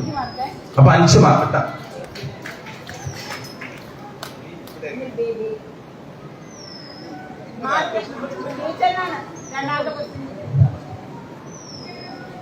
തൊഴിലാളികളുടെ അവകാശ സംരക്ഷണത്തെ കുറിച്ച് തൊഴിലാളികളെ ബോധവാന്മാരാക്കാൻ വേണ്ടിയിട്ട് സഹോദരൻ അയ്യപ്പൻ ഒരു പത്രം തുടങ്ങി.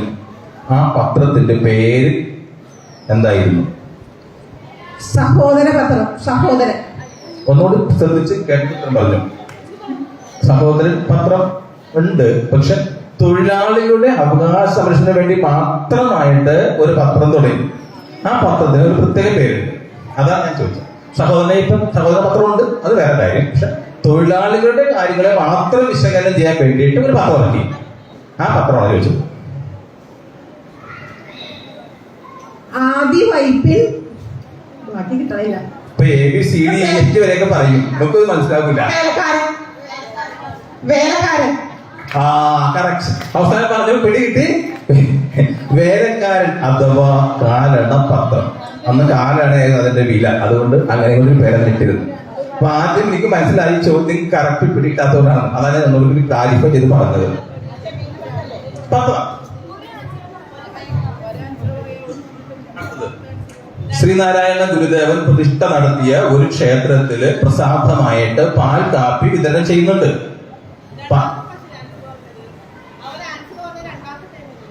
രണ്ടാമത്തെ ഞാൻ പറയാം. ആ ചോദ്യത്തിൽ സംശയം ഉണ്ടായി, അത് വ്യക്തമാക്കേണ്ട ഉത്തരവാദിത്വം എനിക്കുണ്ടായി. കാരണം സഹോദരന് പത്രവും മറ്റേ ഇറക്കിയിട്ടുണ്ട്, അതുകൊണ്ടാണ് ഞാൻ ക്ലാരിഫൈ ചെയ്ത് പറഞ്ഞത്. അല്ലെങ്കിൽ ഒരു പത്രം മാത്രം ഇറക്കിയിട്ടുള്ളൂ എങ്കിൽ ക്ലാരിഫിക്കേഷൻ പിന്നെ കൊടുക്കുമായിരുന്നില്ല. അതാണ് 2ാമത്തെ അവസരം കൊടുത്തത്.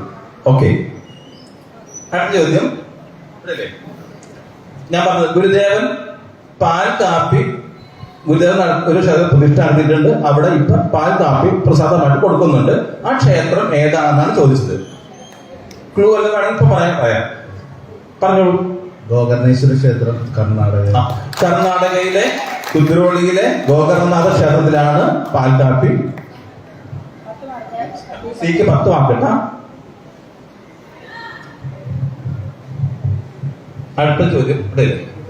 ശ്രീനാരായണ ഗുരുദേവൻ ജീവിച്ചിരിക്കെ ഗുരുദേവന്റെ പഞ്ചലോഹ പ്രതിമ പ്രതിഷ്ഠിച്ചുകൊണ്ട് അവിടെ അർച്ചന ചെയ്യുവാൻ അവസരമുണ്ടായ ഗുരുദേവന്റെ ശിക്ഷ പരമ്പരയിലെ സന്യാസി ശ്രേഷ്ഠൻ ആരായിരുന്നു? ഗുരുദേവൻ ജീവിച്ചിരിക്കുന്ന കാലത്ത് തന്നെ ഗുരുദേവന്റെ പഞ്ചലോഹ വിഗ്രഹം പ്രതിഷ്ഠിച്ചുകൊണ്ട് ആ പ്രതിഷ്ഠാ വിഗ്രഹത്തില് പുഷ്പാർച്ചന നടത്തിയ ഗുരുദേവ ശിഷ്യൻ ആരായിരുന്നു ചോദ്യം. ഗുരുദേവൻ ജീവിച്ചിരിക്കിയ കാലത്ത് അനവധി പ്രതിഷ്ഠകളൊന്നും ഗുരുദേവന്റെ പ്രതിമകൾ വച്ചിട്ടില്ല.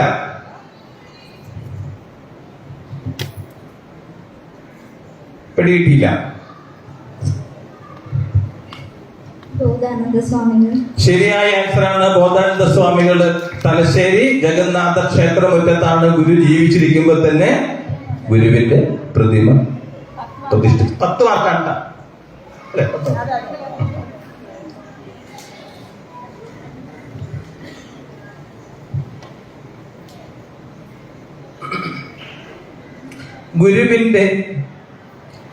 ഗുരുവുമായിട്ട് ഏറ്റവും അടുത്ത ബന്ധമുണ്ടായിരുന്നിട്ടും ഗുരുവിന് ഏറ്റവും പ്രിയപ്പെട്ടവനായിരുന്നിട്ടും ഗുരുവിന്റെ മഹാസമാധിയിലും ആ മഹാസമാധിയുടെ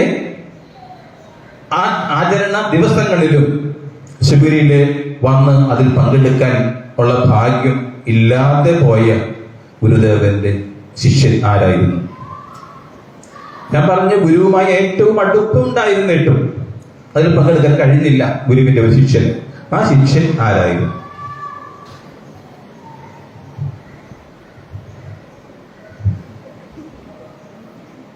ക്ലാസ്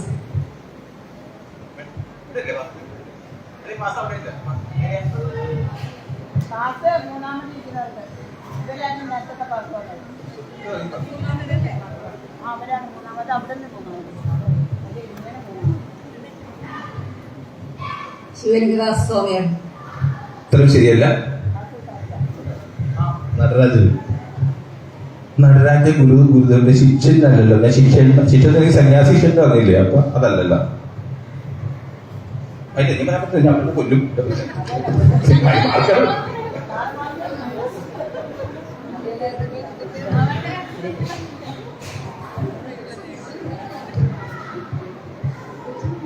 തെറ്റ് വിളിച്ചു പറഞ്ഞ മാർക്ക് ഇടിക്കണ്ട. ശ്രീനാരായണ ചൈതന്യ സ്വാമികൾ. ആനന്ദതീർത്ഥ സ്വാമികൾ. ശ്രീമദ് ബോധാനന്ദ സ്വാമികളാണ്.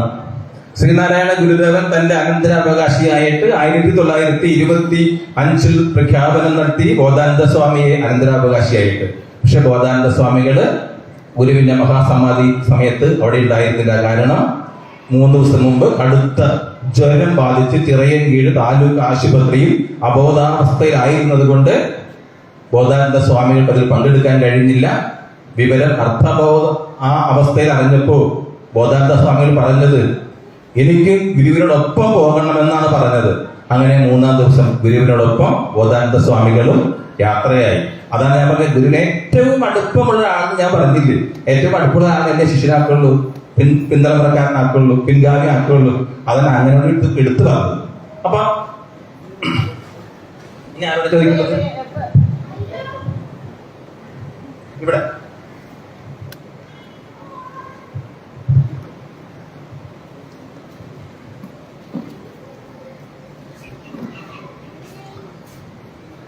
എത്ര കഠിനമായ മാനസിക അസ്വസ്ഥതയാണെങ്കിലും അല്ലെങ്കിൽ മാനസിക രോഗമാണെങ്കിൽ പോലും മുരുക ഭഗവാനെ പ്രാർത്ഥിച്ചാൽ ആ അസുഖം മാറും എന്ന് ഗുരുദേവൻ. ഇവിടെ മുരുക ഭഗവാനല്ലേ? മുരുക ഭഗവാനെ പ്രാർത്ഥിച്ചാൽ മാറും എന്ന് ഗുരുദേവൻ ഒരു കൃതിയിൽ പറഞ്ഞിട്ടുണ്ട്. ആ വരി ഏതാണെന്ന് ചൊല്ലണം, ആ കൃതിയുടെ പേര് പറയണം. അതായത് എത്ര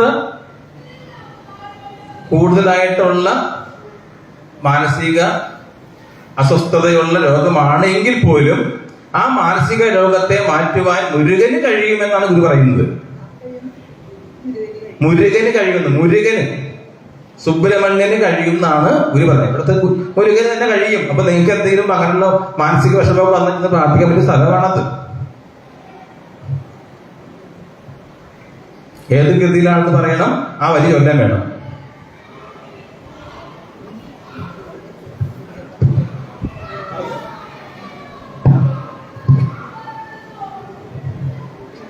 ഷണ്മുഖസ്തോത്രം.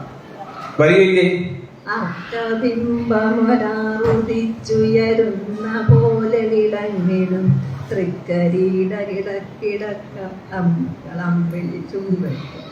മതി. ഇപ്പൊ ആ പാടിയത് അസുഖം മാറുന്ന വല്ല കാര്യം പറഞ്ഞെന്താ? നീ എവിടെ പാസ്വേഡ് ഉണ്ടോ? ഇവിടെ. ബാഹുലേയ അഷ്ടകം ശീഘ്രചിത്ത പ്രമകരമനിശം ഭാവയേ ബാഹുലേയം. ശരിയായ ആൻസർ ആണ്. ഗുരുദേവന്റെ ബാഹുലേയ അഷ്ടകത്തിലാണ് ഗുരു പറഞ്ഞത് ഓം ഓം. അതാ ചേച്ചി പാടിയിട്ടില്ല, എന്നാൽ ഞാൻ മാർക്ക് ഓർക്കണില്ല. ഓം ഓം ഓം ശ്രീ ശീഘ്രചിത്ത പ്രമകരമനിശം ഭാവയേ ബാഹുലേയം. എത്ര കഠിനമായ ചിത്തഭ്രമമാണെങ്കിൽ പോലും ബാഹുലേയനെ പ്രാർത്ഥിച്ചാൽ അത് മാറ്റി കിട്ടുമെന്ന് ഗുരു പറഞ്ഞതാ. എന്നിട്ടും നമുക്ക് സംശയം, അവിടെ പോണോ പ്രാർത്ഥിക്കണോ അല്ലേ? എന്തെല്ലാമാണ് ഗുരു നമുക്കൊണ്ട് ചെയ്തു തന്നത്. പ്രത്യേകിച്ച് കോണക്കരയിലോട്ട് നാട്ടാർക്ക് ചെയ്തു തന്നൊക്കെ നോക്കി. ഇവിടുത്തെ ചന്ദ്രോദയ സഭയൊക്കെ. ഇനി ആരോട് ചോദിക്കേണ്ടത്?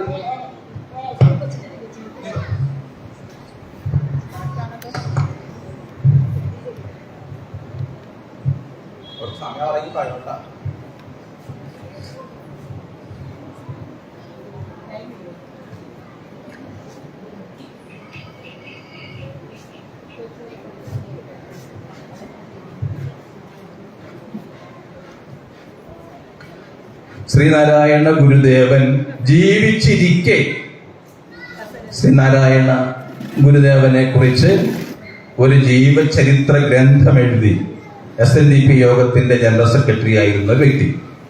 ചോദ്യം മനസ്സിലായില്ല? ശ്രീനാരായണ ഗുരുദേവൻ ജീവിച്ചിരിക്കെ ആ സമയത്ത് തന്നെ ശ്രീനാരായണ ഗുരുവിന്റെ ജീവചരിത്രം എഴുതി SNDP യോഗത്തിന്റെ ജനറൽ സെക്രട്ടറി ആയിരുന്ന വ്യക്തി. ആരാണ് ആ ജീവചരിത്രം എഴുതിയ ആൾ? ഇന്ന് അദ്ദേഹം ജീവിച്ചിരിപ്പില്ല കേട്ടോ. കുമാരനാശാൻ. ശരിയായ ഉത്തരമാണ് കുമാരനാശാൻ. കാരണം കുമാരനാശാനാണ് നേരത്തെ കഴിഞ്ഞു പോയി.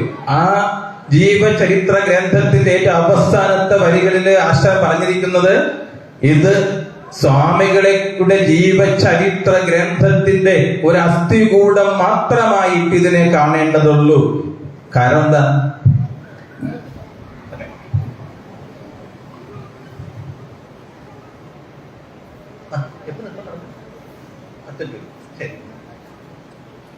അപ്പോ അങ്ങനെ പറഞ്ഞുകൊണ്ട് അത് അസ്ഥികൂടം മാത്രമാണ് എന്ന് പറഞ്ഞുകൊണ്ടാണ് അസ്ഥികൂടത്തിന്റെ ഒരു ഗാത്രം മാത്രം എന്ന് പറഞ്ഞിട്ടാണ് അത് അവസാനിപ്പിച്ചത്. അപ്പൊ കുമാരനാശാന അവർക്ക് ഫുൾ മാർക്ക് കിട്ടാം. അപ്പൊ ഇപ്പൊ എല്ലാവർക്കും റൗണ്ട് പൂർത്തിയാക്കല്ലേ? ഇനി ഇങ്ങനെ റൗണ്ട് പൂർത്തിയാവൂലേ? അപ്പൊ നമുക്ക് ഇനി പരിപാടിയുള്ളതിന്റെ വിലക്ക് അധികം വൈകാതെ നിർത്തണം. അതാണ് ഉദ്ദേശിക്കുന്നത്. അപ്പൊ ഈ റൗണ്ട് ഇങ്ങനെ എത്തിക്കണം അല്ലേ? എളുപ്പം ചോദിക്കാം. ഇപ്പൊ ചോദിച്ചൊക്കെ എളുപ്പമുള്ളതല്ലേ? കട്ടികളൊക്കെ ഞാൻ മാറ്റി വെച്ചേക്കാതെ ലാസ്റ്റ് ചോദിക്കാനായിട്ട്. ശ്രീനാരായണ ഗുരുദേവനെ കുറിച്ചിട്ട് വിശ്വഭാരതി യൂണിവേഴ്സിറ്റിയിൽ നിന്നും ശ്രീനാരായണ ഗുരുവിന്റെ ഈശ്വരീയ ഭാവം എന്ന വിഷയത്തിൽ പ്രബന്ധം അവതരിപ്പിച്ച് അതിന് ഡോക്ടറേറ്റ് വാങ്ങിയ ഒരു ക്രൈസ്തവ പുരോഹിതൻ അതാരാണെന്നാണ് ചോദ്യം. ശ്രീനാരായണ ഗുരുവിന്റെ ഈശ്വരീയ ഭാവം എന്ന വിഷയത്തെ കുറിച്ചിട്ട് വിശ്വഭാരതി യൂണിവേഴ്സിറ്റിയിൽ പ്രബന്ധം അവതരിപ്പിച്ച് അതിന് ഡോക്ടറേറ്റ് വാങ്ങിയ ക്രൈസ്തവ പുരോഹിതൻ ആരാണ്?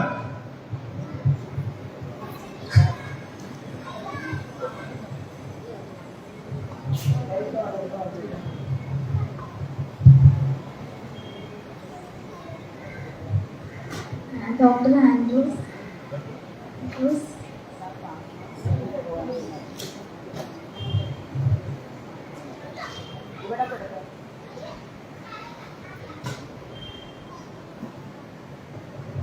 ഡോക്ടർ ക്രൈസ്തവ പുരോഹിതനാണ് ഡോക്ടർ പാൽപു എന്ന് നമ്മുടെ മക്കള് പറയുമ്പോൾ നമ്മൾ എന്ത് പറയണം? പറയണ്ട അവിടെ ഓഡിയൻസ് മൊബൈലിലൊക്കെ നോക്കിയിട്ട് ഇങ്ങനെ എടുക്കാൻ അവരെടുത്ത് തപ്പിക്കിട്ടവൾ ആരാണ്?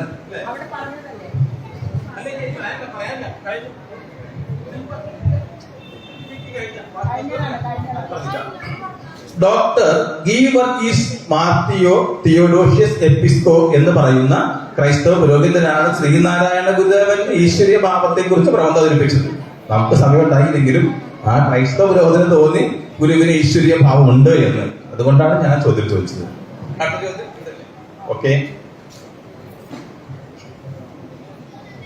1912 ശാരദാ പ്രതിഷ്ഠ നടത്തിയ ദിവസം ആ പ്രതിഷ്ഠാനന്തരം അവിടെ കൂടിയ മഹാസമ്മേളനത്തിൽ വെച്ചിട്ട് അതിന്റെ അധ്യക്ഷ പദവി അലങ്കരിച്ചിരുന്ന മഹത് വ്യക്തിത്വം പറയുകയുണ്ടായി, ഈഴവരുടെ ഭാവി ശ്രേയസിനുള്ള ശൃംഖേരിയായി ഈ സ്ഥാപനം ഭവിച്ചിരിക്കുന്നു എന്ന് അതിനെ അധ്യക്ഷ വഹിച്ചുകൊണ്ട് പറഞ്ഞു. അന്ന് ആ പറഞ്ഞ SNDP യോഗത്തിന്റെ ഒരു പ്രസിഡന്റ് അധ്യക്ഷനായിരുന്നു. ആരായിരുന്നു? ഗുരു സ്ഥിരാധ്യക്ഷനായിരുന്നു, ഗുരു അല്ലാട്ടോ, അതുകൊണ്ട് പ്രത്യേകം പറഞ്ഞേക്കളെ. അന്ന് ചോദ്യം പറയണം. 1912 ശാരദാ പ്രതിഷ്ഠ അനന്തര സമ്മേളനത്തിൽ വെച്ച് ഈഴവരുടെ ഭാവി ശ്രേയസിനുള്ള ശൃംഖേരിയായി ഈ സ്ഥാപനം ഭവിച്ചിരിക്കുന്നുവെന്ന് അന്നത്തെ യോഗത്തിൽ അധ്യക്ഷ വഹിച്ചിരുന്ന SNDP യോഗത്തിന്റെ പ്രസിഡന്റ് പറയുകയുണ്ടായി. അന്ന് ആരായിരുന്നു ആ പറഞ്ഞ സമയത്ത് SNDP യോഗത്തിന്റെ പ്രസിഡന്റ് അധ്യക്ഷ വഹിച്ചിരുന്ന ആള്? നമുക്കറിയാലോ, ഇല്ലേ? ശിവഗിരി അല്ലേ ഇപ്പൊ നമ്മള് ശിവഗിരിയുടെ ഉണ്ടല്ലേ നമ്മളൊക്കെ അറിയപ്പെടുന്നത്. കൊല്ലത്തെ SNDP യോഗത്തിന്റെ ഹെഡ് ഓഫീസ് എന്ന് പറഞ്ഞാൽ ആരെങ്കിലും അറിയോ? ശിവഗിരി എന്ന് പറഞ്ഞാലോ ലോകം മുഴുവൻ അറിയും. അപ്പൊ ഭാവി ശൃംഖേരി ആർശങ്ക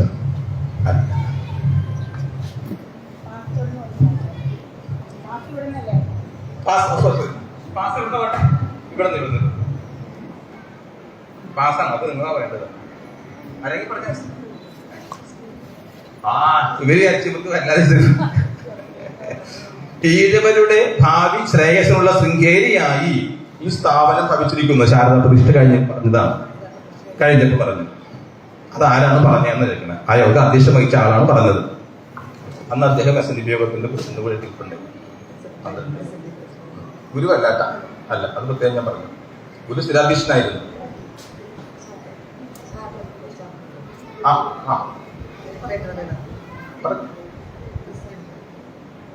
ആ യോഗത്തിൽ അധ്യക്ഷം വഹിച്ചിട്ട് സംസാരിച്ച SNDP യോഗത്തിന്റെ പ്രസിഡന്റ് ഡോക്ടർ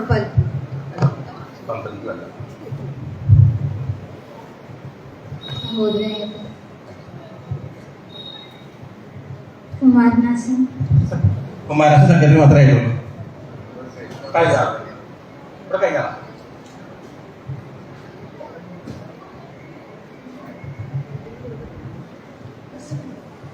ആ യോഗത്തിൽ അധ്യക്ഷ വഹിച്ചിട്ട് സംസാരിച്ച വ്യക്തി അന്ന് അദ്ദേഹം SNDP യോഗത്തിന്റെ പ്രസിഡന്റ് എന്നാണ്. ഉത്തരം പറയാം മതി, അതെല്ലാം മതി, പാസ് ചെയ്തതല്ലേ. സി കൃഷ്ണൻ എന്ന് പറയുന്ന മഹത് വ്യക്തിത്വമാണ് അന്ന് പറഞ്ഞത് SNDP യോഗത്തിന്റെ ഭാവി ശ്രേയസ്സുള്ള ശൃംഖേരിയാണ് ശിവഗിരി മഠം മാറിയിരിക്കുന്നത്. നമുക്കറിയാം ശിവഗിരിയാണ് നമ്മളൊക്കെ അറിയപ്പെടുന്നത്, ശൃംഖേരി അറിയപ്പെടുന്നത്.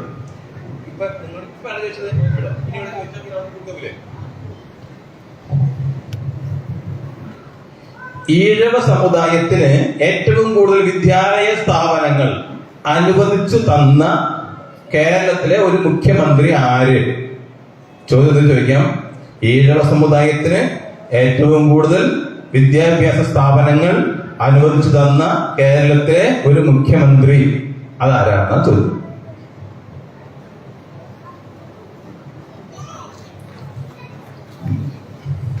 ഒരുപാട് കാലമൊന്നും അദ്ദേഹം മുഖ്യമന്ത്രിയായിട്ട് ഇരുന്നിട്ടില്ല, കുറച്ചാലേ ഇതുള്ളൂ. അന്ന് അദ്ദേഹം ആ വിദ്യാലയം അനുവദിച്ചപ്പോ കൂടെ ഉണ്ടായിരുന്നവർ അദ്ദേഹത്തെ ചോദ്യം ചെയ്തു മന്ത്രിസഭയില്. അപ്പൊ അദ്ദേഹം പറഞ്ഞത്, എന്റെ സമുദായത്തിന് കിട്ടേണ്ട അവകാശങ്ങൾ എടുത്തിട്ട് ബാക്കിയുള്ളത് മറ്റുള്ളവർക്ക് ഞാൻ തരികയുള്ളൂ എന്ന് ശക്തമായിട്ട് പറഞ്ഞു. എന്റെ സമുദായത്തിന് അർഹതയുള്ളത് എടുത്തിട്ട് ബാക്കി തരികയുള്ളൂ എന്ന് ശക്തമായി പറഞ്ഞു. ശരിയായ ആൻസറാണ് ആർശങ്കറാണ്. അത്രേ ആർജവത്തോടു കൂടി പറയാനായിട്ട് ശക്തി ഉണ്ടായിട്ടുള്ളൂ. 10 മാർക്ക് കേട്ടാ.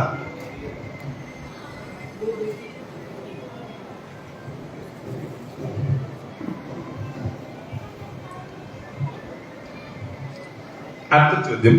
ഞാൻ ലോകം മുഴുവൻ ചുറ്റി സഞ്ചരിച്ചിട്ടും അനേകം ഗുരുക്കന്മാരെയും സന്യാസി സെക്രട്ടറി എല്ലാം കണ്ടുവെങ്കിലും ശ്രീ നാരായണ ഗുരുവിനെ പോലെ ജ്ഞാനിയായ ഒരു സന്യാസി വര്യന് ഗുരുവിനെ പോലെയോ ഇതിനേക്കാൾ കൂടുതലായിട്ടോ അല്ലെങ്കിൽ ഗുരുവിന് തുല്യനായിട്ടോ ഒരാളെ പോലും എനിക്ക് കാണാൻ സാധിച്ചില്ല എന്ന് ശിവഗിരിയിൽ വന്ന് ഗുരുദേവനെ കണ്ടു കഴിഞ്ഞു പറയാനിടയിൽ.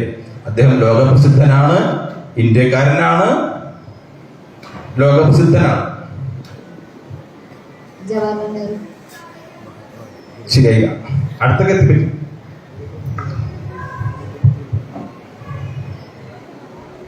ഇവിടെ അവരാണ് ക്വസ്റ്റ്യൻ പറഞ്ഞു ആ. നേരത്തെ ഞാൻ പറയും. ആചാര്യ വിനോബ ഭാവെ. അല്ല, രവീന്ദ്രനാഥ ടാഗോറാണ്. ലോക പ്രശസ്തമെന്നൊക്കെ ഞാൻ പറഞ്ഞില്ലേ. ശ്രീനാരായണ ഗുരുവിനെ ഒപ്പമോ അതിന് തുല്യനായിട്ടോ? അയ്യോ, അപ്പൊ ആ ഒരു ക്വസ്റ്റ്യൻ അസാധുവാക്കി. പാസ്, ഞാൻ എനിക്ക് വലിയ മിസ്റ്റേക്കാണ്, അത് അസാധുവാക്കിയിട്ടാ. ശരി, ഇല്ല പറയണ്ട.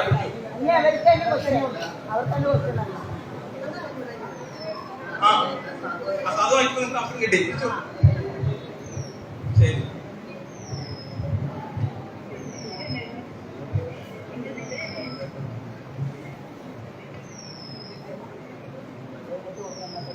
സിമ്പിളായിട്ട് ചോദിക്കട്ടെ? ചോദിക്കട്ടെ?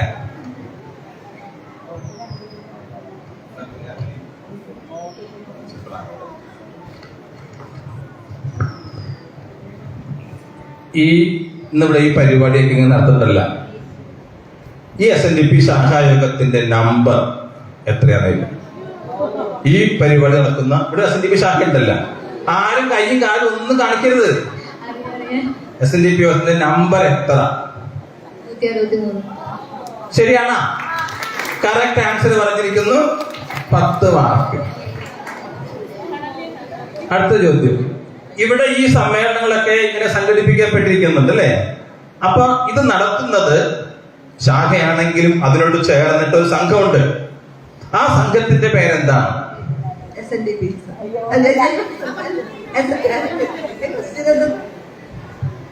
ക്വസ്റ്റ്യൻ എന്താ ഇപ്പൊ ചോദിക്കുന്നത്? ക്വസ്റ്റ്യൻ മനസ്സിലാവാണ്ടാണോ ആൻസർ പറഞ്ഞത്?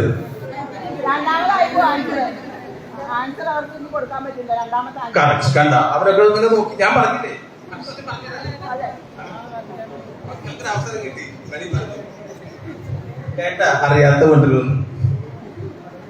ഉത്തരം അറിയോ? ഇല്ലെങ്കിൽ പാസ്വേഡ് ഇനി പാസ്വേഡല്ലേ? ഇവിടെ ഈ പരിപാടിയൊക്കെ നടത്തുന്നുണ്ടല്ല SNDP ശാഖയുടെ കീഴിലൊക്കെ തന്നെ. പക്ഷെ ഒരു പ്രത്യേക സംഘമുണ്ട് നടത്താനായിട്ട്. ആ സംഘത്തിന്റെ പേരെന്താണെന്ന് ചോദിക്കണം. കൊടുത്തു. ഇനി ആരും പറയാൻ പാടില്ല, അത് ശരിയല്ല. പറഞ്ഞ പിന്നെ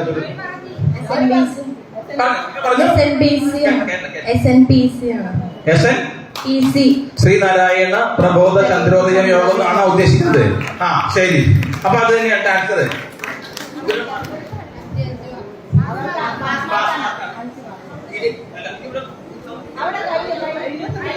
കഴിഞ്ഞല്ലോ.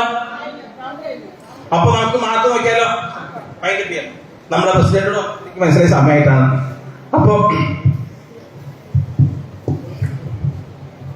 ഒന്ന് സ്കോർ പറഞ്ഞോ. സ്കോർ ഏറ്റവും കുറഞ്ഞ സ്കോർ മുതൽ പറഞ്ഞു തുടങ്ങി കേട്ടാ, എളുപ്പമില്ല. ഏറ്റവും കുറഞ്ഞ സ്കോർ ആണ് 40 പോയിന്റ്. ഒന്ന് കൈയ്യട്ടെ എല്ലാവരും. 40 മാർക്ക് നേടിയിട്ടുണ്ട്. അടുത്തത് തിരക്ക് പിടിക്കണ്ട, കൂട്ടിയിട്ട് നോക്കി പറഞ്ഞാൽ മതി. അടുത്തത് ആണ് 55 സ്കോർ. തൊട്ട് മേലെ തന്നെ 55 മാർക്ക് വാങ്ങിയിട്ട് ഗ്രൂപ്പ് ഉണ്ട്.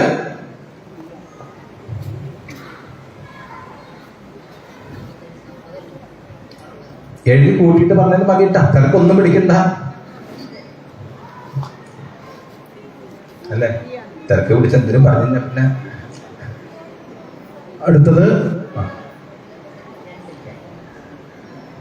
62 പോയിന്റ്. 62 പോയിന്റ് മേടിച്ച് തൊട്ട് മേലേക്ക് കയറിക്കൊണ്ടിരിക്കുകയാണ് സ്റ്റെപ്പ് ഇങ്ങനെ. ലാസ്റ്റ് ഉത്തരം അറിയാറുന്ന.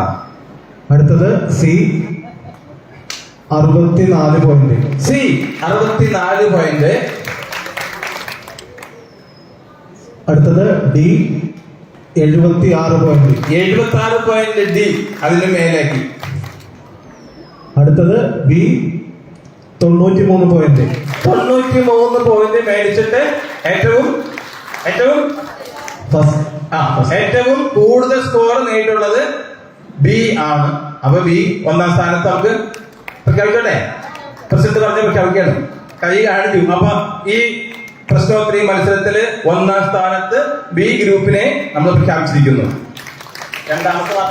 രണ്ടാം സ്ഥാനം ഡി ആണ്. ഡി 76 പോയിന്റോടുകൂടി രണ്ടാം സ്ഥാനം. 76 മാർക്ക് വാങ്ങി ഒന്ന് എഴുന്നേറ്റ്. ഡി 2ാം സ്ഥാനത്ത്. ആ നിങ്ങൾ അത് എനിക്കില്ല, അത് എഴുന്നേറ്റ എനിക്കാൻ പറയാൻ വന്നു. ഫസ്റ്റ് എനിക്കിട്ടെ. ഇനി അടുത്ത് 3ാം സ്ഥാനം സി 64 പോയിന്റ്. 64 point C. എല്ലാവരും അടുത്തടുത്തിരുന്നതിന്റെ പേരിൽ കണ്ട ഇതാണ് പ്രത്യേകത. കണ്ട അവര് അങ്ങനെ തന്നെ കൊടുത്തു അല്ലേ? അപ്പൊ ഏതായിരുന്നാലും ഇരിക്കും. ഇനി ഇവിടെ ഈ മത്സരത്തില് എല്ലാവരും നല്ല ആത്മാർത്ഥമായിട്ട് പരിശ്രമിച്ചു. ഈ മത്സരത്തിൽ പങ്കെടുത്ത എല്ലാവരും നന്നായിട്ട് വർക്ക് ചെയ്തിട്ടാണ് വന്നിട്ടുള്ളത്. തീർച്ചയായിട്ടും നമ്മൾ ഈ ഒരു മത്സരത്തിൽ പങ്കെടുക്കുക എന്നതാണ് ഇതിന്റെ പ്രാധാന്യം. എല്ലാവരും ജയിക്കില്ല മത്സരത്തിൽ അല്ലേ? അപ്പൊ അതുകൊണ്ട് ഇവിടെ മത്സരത്തിൽ പങ്കെടുത്ത എല്ലാവർക്കും നന്ദി പ്രകാശിപ്പിച്ചുകൊണ്ടും ഈ മത്സരം ഇങ്ങനെ സംഘടിപ്പിക്കുവാൻ ഇത് 3ാമത് വേദിയാണ് ഞാൻ ഇവിടെ ഈ മത്സരത്തില് ക്യൂസ് മത്സരത്തില് ഇവിടെ വരുന്നത്. 2017 നിങ്ങളുടെ ശാഖയില് ഗുരുദേവന്റെ മഹാസമാധിയുടെ ഒരു പ്രഭാഷണം നടത്താൻ അന്നും വരാൻ എനിക്കൊരു അവസരം ഉണ്ടായിട്ടുണ്ട്. പിന്നെ ഇടയ്ക്കിടയ്ക്ക് കുഞ്ഞു കുഞ്ഞു മാർക്കുകളില്ല, അതൊരു കാര്യമില്ല. അപ്പൊ അങ്ങനെ 4 പ്രധാന പരിപാടി അവതരിപ്പിക്കാൻ ഈ വേദിയിൽ കയറുവാൻ അവസരം കിട്ടിയതിനും അത് തന്നതിനും ഗുരുദേവനോടും പിന്നെ നമ്മുടെ മുരുകനോടുമുള്ള പ്രാർത്ഥന അർപ്പിച്ചുകൊണ്ട് എന്റെ വാക്കുകൾ ഉപസംഹരിക്കുന്നു. എല്ലാ വിജയികൾക്കും പങ്കെടുത്ത എല്ലാവർക്കും ഒരിക്കൽ കൂടി എല്ലാവിധ ആശംസകളും അർപ്പിക്കുന്നു. നന്ദി, നമസ്കാരം.